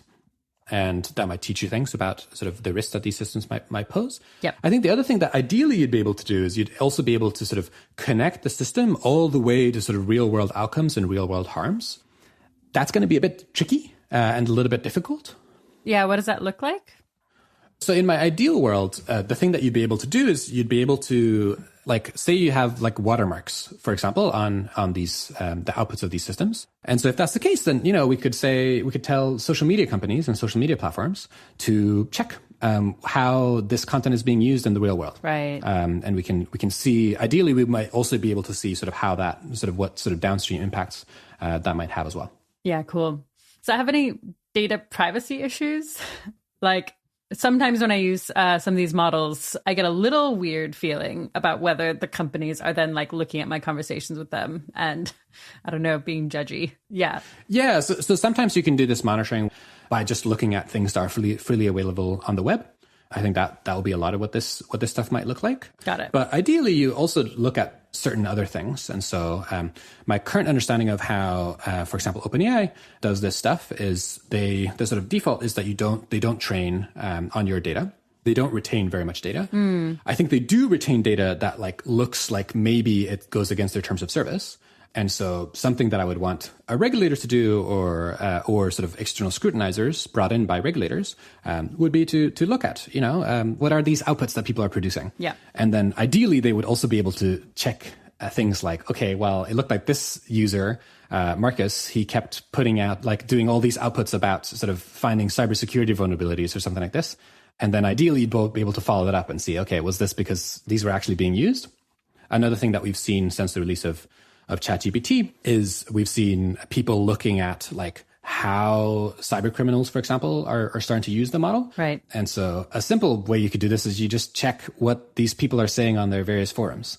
And so you can go on, the dark web, and you'll see a bunch of these forum posts about people giving advice and starting to sell expensive PDFs and whatnot about how to use ChatGPT for various kind of cyber criminal activities. Yeah. That seems sensible. Okay, let's say we feel great about this regulatory approach. Yeah, does this regulation end up being a lot less useful if we're only able to get it adopted in the US or maybe just in certain states? Yes. Oh, no. I think that would be really, that would be a lot less valuable. I think it still would be really quite valuable. And that's for a few different reasons. One reason is just like, well, a lot of where AI systems are being developed and deployed will be in jurisdictions like the US, like the UK, like the EU. Mm-hmm. And then I think the other thing that's going on is we might have some sort of regulatory diffusion here. And so it might be the case that if you regulate sort of the kinds of models that you're allowed to put on the EU market, say, that might affect what kinds of models are being put on other markets as well. And the sort of rough intuition here is just like, it costs a lot of money to develop these models. And you probably want to develop one model and sort of make it available globally. Right. And so if you have certain higher requirements in one jurisdiction, you'll probably, ideally, the hope is you'd be able to, you just want to, the sort of economic incentives would push you in favor of building one model, deploying it globally, and have that adhere to the sort of more strict requirements. I see. So it's something like if a company wants to build a single product and deploy it worldwide, but like some countries have a regulation that requires some particular safety feature or something, like Europe requires a certain safety feature for its cars. It might just be cheaper for the US or wherever is manufacturing the cars to build that safety feature into all the cars so that it doesn't have to like have two different assembly lines or something. Exactly. It can just like manufacture them all at once. Cool. So the most famous example here is just like something that people call the California effect, where it just turns out that, California did just this, started to impose a lot of requirements on what kinds of emissions cars might produce. And then it turned out that this started diffusing across the rest of the US. Because that's really cool. California is a big market, and it's really annoying to have two different production lines for your cars. Right. Cool. Okay.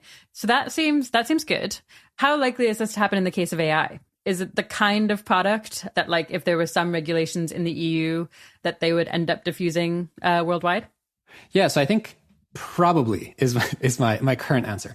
So I wrote this report with Charlotte Sigmund that sort of goes into more detail about this, where we ask, like, the EU is going to put in place this Artificial Intelligence Act. To what extent should we expect that to diffuse globally? I think the main thing that pushes me towards thinking that some of these requirements won't see global diffusion is just where the requirement doesn't require you to change something quite early in the production process. Like if something requires you to do a completely new training run to meet that requirement, then I think it's reasonably likely that you will see this global diffusion. But sometimes you can probably meet some of these requirements by sort of adding things on top. Maybe you just need to do some reinforcement learning from human feedback to sort of meet these requirements. So, all you need to collect some tens or maybe hundreds of thousands of data points about sort of the particular, maybe cultural values of a certain jurisdiction. And then you fine tune your model on that data set. And then that allows you to be compliant. Cool. If that's what it looks like to meet these kinds of requirements, then they might not diffuse in the same way. I mean, the other thing you can do is you can also just like choose your regulatory target in a smart way. And so if a super intense thing you could do is you could say like, okay, well, if you're a company that in any way does business with the US, then you have to adhere to these requirements. globally. Right. Wow. You could go super intense and do that kind of thing. So choosing the regulatory target really matters. Another example of a thing that you could do that like seems like probably a bad idea is that you could just have your regulation be about if your model is being trained in a data center that is on the soil of my jurisdiction, then you need to meet these requirements. That seems pretty bad to me because it's quite easy to you could just do a training run in another jurisdiction. Like oftentimes you want your data center to be close to where you're usually operating or where your customers are. But that matters less at the point of training because you don't need to be sending data back to all of your customers, et cetera. And so you could just have it be in some other jurisdiction. Right. So if you like regulate where the training is done and there are enough data centers in other places that you just like go to the Bahamas, if it's like a financial equivalent to train your AI, then it's still fine. Yeah. That does seem bad. Yeah. This is one reason that like the regulatory target of like, if you put a model on our market, then it needs to meet these requirements is really quite good. Right. Because if you're a really big market, like then the US, exactly, like the US or like the EU, then people, they will want to comply with your requirements. That is really cool. That means that I guess the EU might have much more kind of leverage to set really important policies than I would have guessed, just given that like most of the important AI labs are in the US. Yeah, that's my take. Yeah, I think the EU matters. Right. Yeah, a big way in which the EU matters for AI stuff is this dynamic, and I think it's really quite important. Cool. Okay. That feels reassuring to me. I do generally have the view that the EU is more conservative, protecting consumers from bad things in a way that I appreciate. That's definitely right. Nice. Yeah. And you have this precautionary principle and all kinds of things. Yeah. Are there any other issues with the approach you're proposing? Or I guess just general uncertainties? Yeah, I mean, overall, just a few or quite a lot. I think these are really difficult questions, and there's a tremendous amount of uncertainty around these things. I mean, one big one is just it's pretty early days in us understanding even how these models work, the risks that they might pose, and how one might mitigate any of those risks. And so one thing you could worry about is maybe you are putting in place sort of standards or requirements too early. And in doing so, then, maybe you've ossified sort of bad standards. Right. Before would be ideal. Yeah, that makes sense. Yeah. Are there examples of this?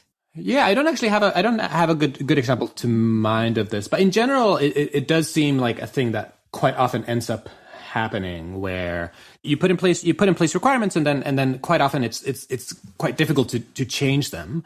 And overall, a constant challenge for regulators is this question of, okay, well, how do I make sure that my requirements sort of keep up to date?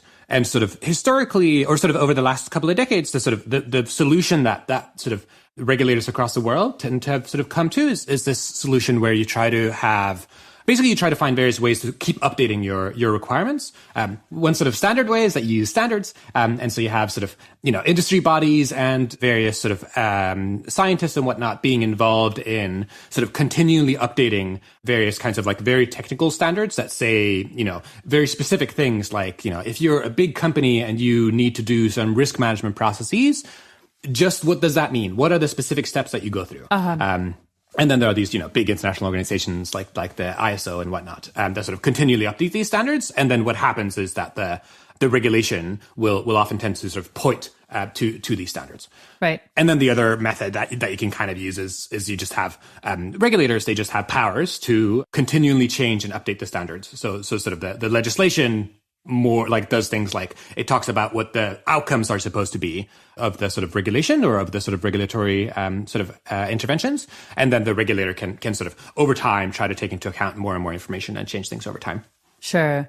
And the bad thing that you'd be trying to prevent by taking one of those approaches would be basically you've like try to get ahead of things and impose policies or standards on this thing to keep it safe. But it's just like too early to like nail exactly how the thing should be standardized or regulated.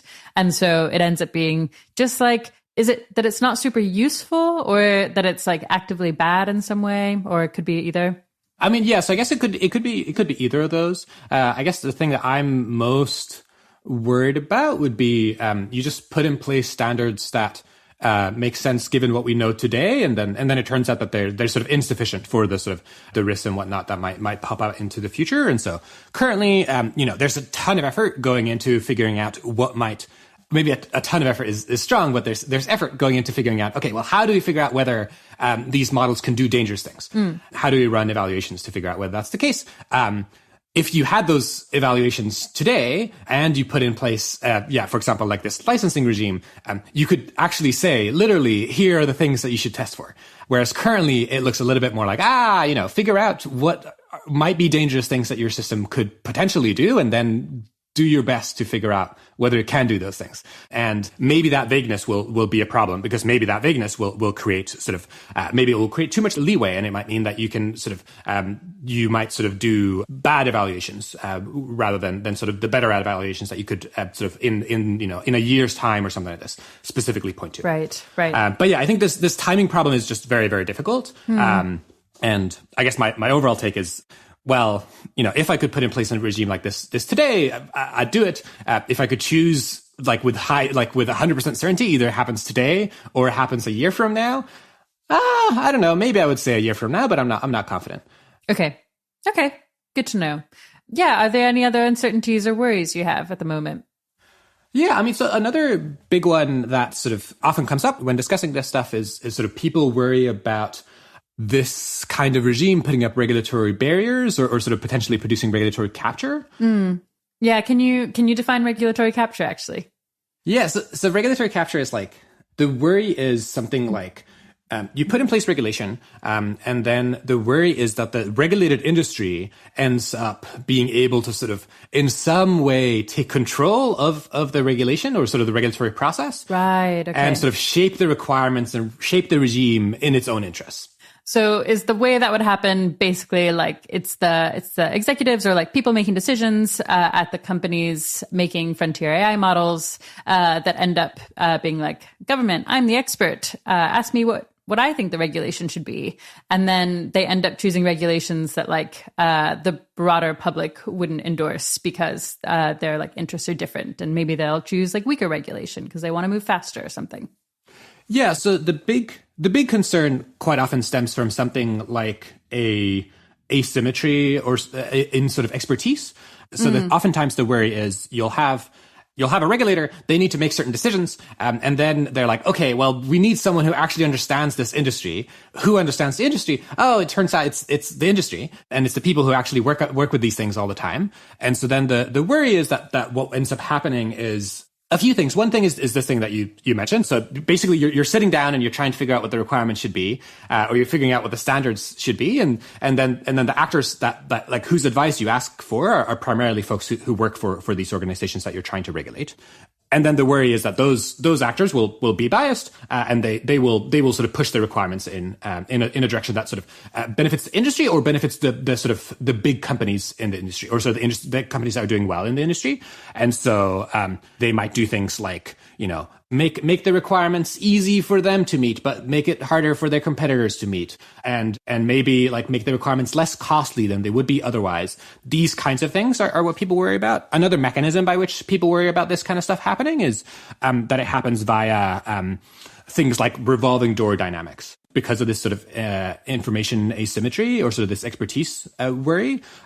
If you're a regulator and you're trying to figure out who to hire, quite often the worry is that you'll end up hiring folks who have worked at these companies before. And those are people who will, share the values or sort of have the views that sort of are common at these companies. Yeah. And how bad could that look? So I guess it could be really quite worrying if you imagine that these actors are like fully profit maximizing, and they actually succeed at this sort of regulatory capture, and regulators and policymakers and whatnot, they don't see it coming, and they aren't capable of sort of doing something about it before it starts happening, etc. Then maybe you should be really worried.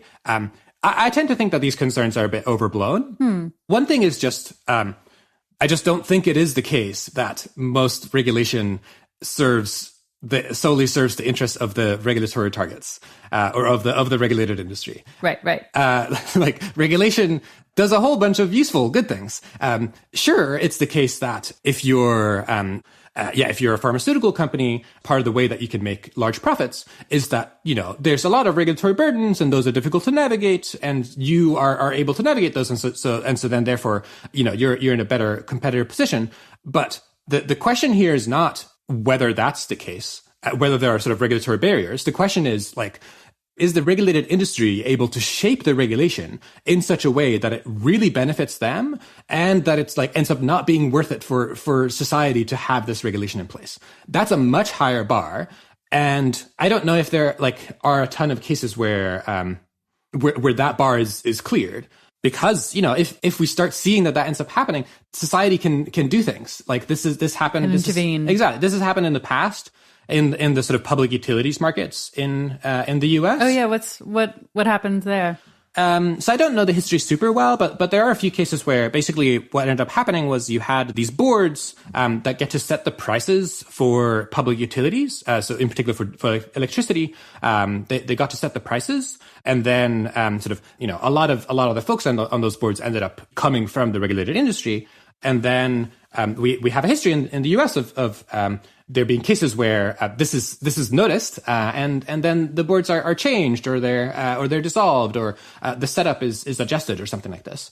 We have means of sort of seeing the extent to which this is happening, and there's a bunch of ways in which you could make it much harder to sort of engage in regulatory capture. And so, like, you just make it the case that this sort of regulatory process, it involves a lot of external stakeholders, and it's like more open than it would be otherwise.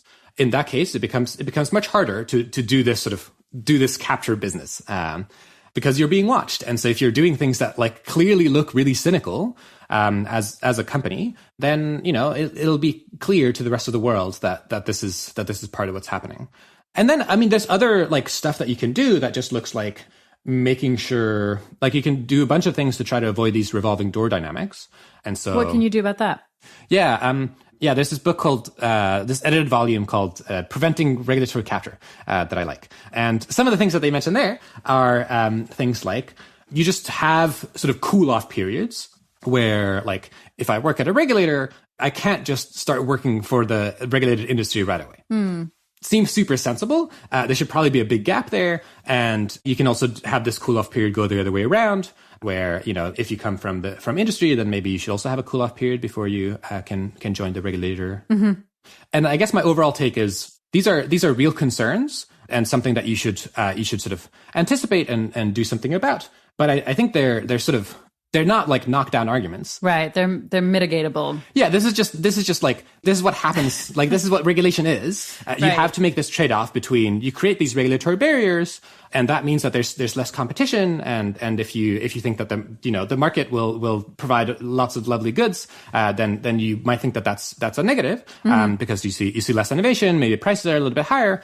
But the reason we put it in place is not because of those reasons. The reason we put it in place is because we are worried about certain risks, and we believe that you need some kind of intervention to deal with those risks. And so the thing that you need to do is you need to weigh these against each other, and then you need to see what you can do to sort of mitigate the chance that these requirements are sort of shaped in a way that sort of doesn't promote the public interest while sort of promoting the interest of sort of the incumbent industry.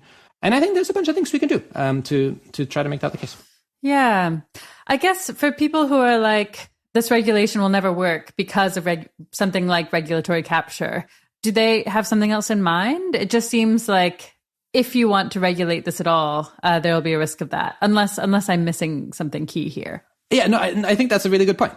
There are certain things that you could try to adjust. One thing you can do is you could try to, in various ways, sort of decentralize the enforcement of these various requirements. And so the thought is that if you do that, then it's much more difficult to capture lots of regulators rather than to capture one, is the thought. Sure, I see. It might suggest to you that sort of the thing to do is you have these kinds of requirements around, you know, if you are developing a foundation model, then you need to meet these and these requirements. The thing that you could do is you try to push those requirements, instead of having those in a central regulator, like say in the US, you could try to push as many of those as possible into sector-specific regulators or existing regulators. Right. Okay. So there's like, I don't know, different sectors that are going to have AI involved are going to be like the transportation sector and the journalism sector. Exactly. And you just have a bunch of regulation you want passed, but you get those in at the sector level. So like you might want the journalism industry to somehow regulate how AI can and can't be used, or like how the models underlying the thing can and can't be trained. And that would make it so that like not every single industry is like as likely to be swayed or influenced by AI labs who might not have the right incentives. Exactly. That something like that is the thought. And then I guess another thing that you can do is you can sort of use liability as a tool, or sort of tort liability is what people would call it in the US. So this is basically like, if I'm harmed by something or by some actor, I can take them to court and I can sue them for damages, so that they need to compensate me for the bad thing that they had happened to me.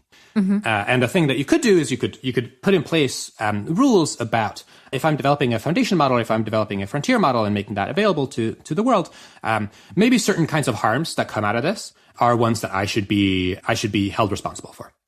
And then the thought is that might be quite nice because it has this like quite decentralized feature, because, you know, you'll just have all of these different individuals, and those individuals will take it to court, and those courts will be, you know, there'll be a tremendous number of courts that you could take things to.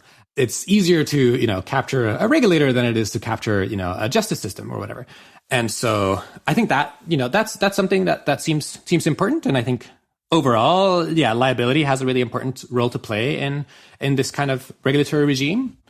But I don't think it's like near enough, or I don't think it'll sort of do the job. Part of the reason that people are confused about, or at least people in the general public and policymakers and whatnot, part of the reason that they are confused about the behavior of some of these AI labs and how they are talking about regulation and why they sort of jump to the conclusion that this is a move to put in place regulatory barriers or a move towards regulatory capture, is because they're just assuming that these companies are trying to maximize profit.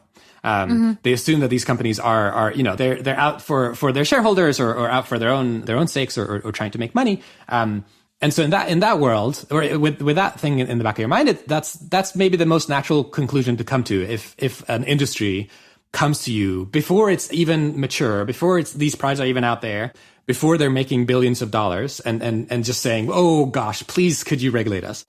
That looks really strange and doesn't usually happen. Right. And yeah, I mean, the reason it's happening is no, to some extent, these actors, at least the sort of the leaders and whatnot of some of these sort of frontier labs, they believe what they're saying.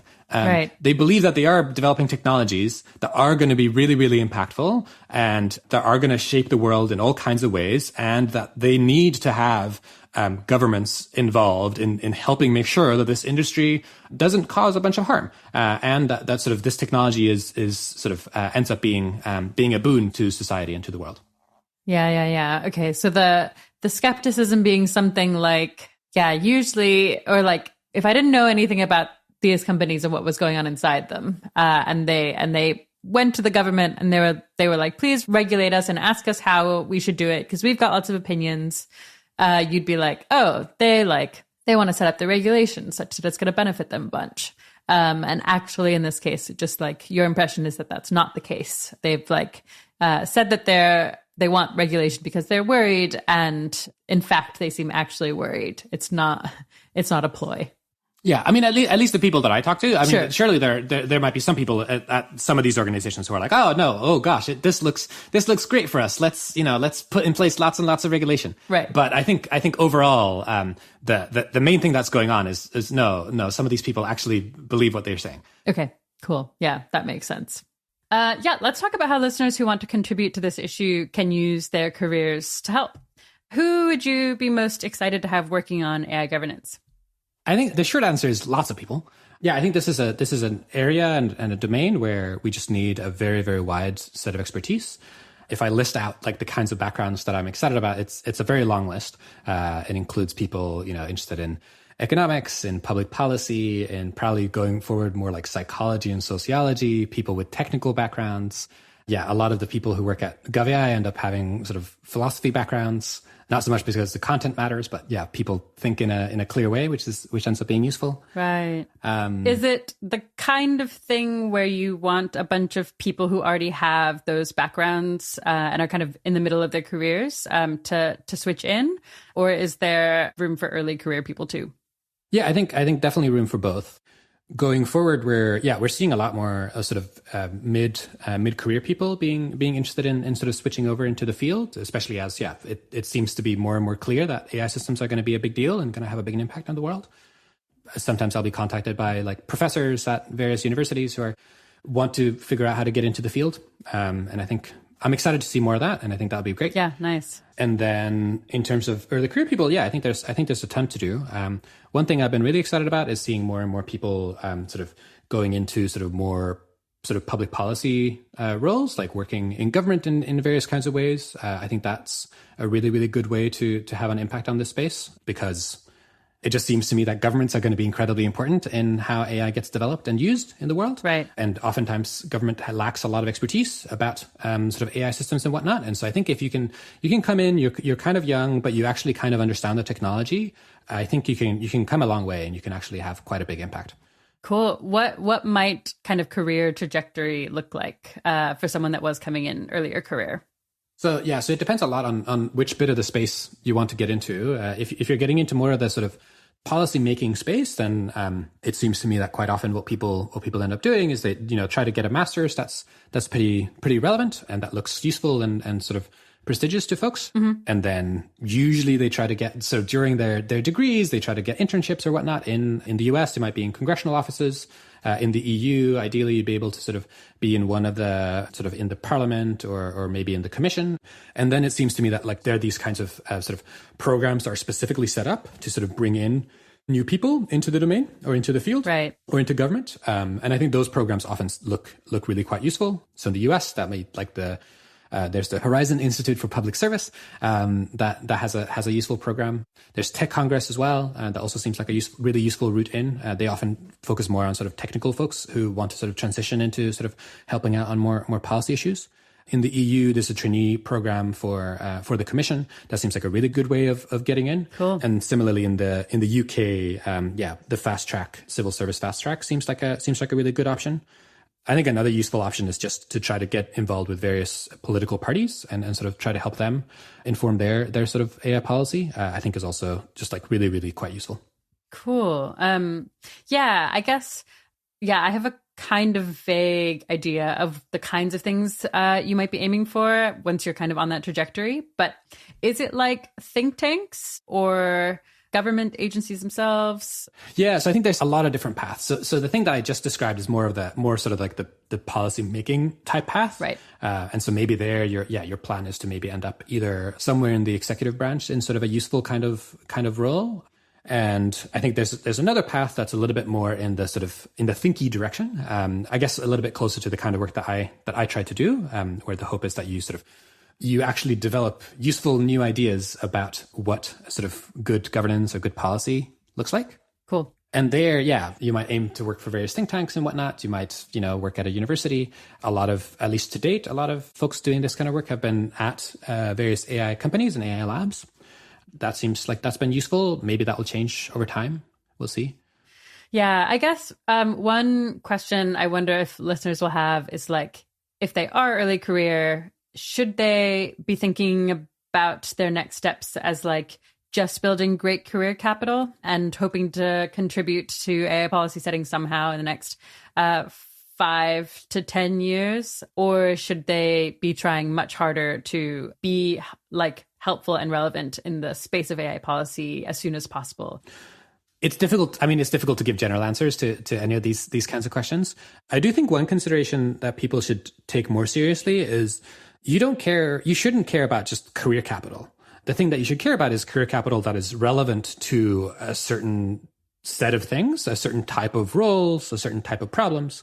And so I think that often, especially when we're moving more into a world where sort of a lot of policymakers, a lot of people in the world generally are very interested in, well, what the heck is going on with this AI stuff? I think quite often, like in trying to build career capital that's specific to that, you also build really useful career capital more generally. And so quite often I would recommend people try to do something that is relevant to AI policy specifically, if they can, and always try to push in that direction. So if you're like an intern at a congressional office, then strongly note your interest in AI stuff. And then quite often you might end up being, one of the top 2 people in that office who actually has things to say about AI policy. And that is going to be a huge learning experience. Okay, so For any listeners interested in working on AI governance, is the Center for the Governance of AI hiring? Yeah, so I mean, in general, we're hiring quite often, several times a year. I think when this comes out, probably there won't be any hiring rounds open. We will have wrapped up a hiring for these sort of research scholars, which are like 1-year research roles, where people can sort of get a foot in the door, try to get into the field.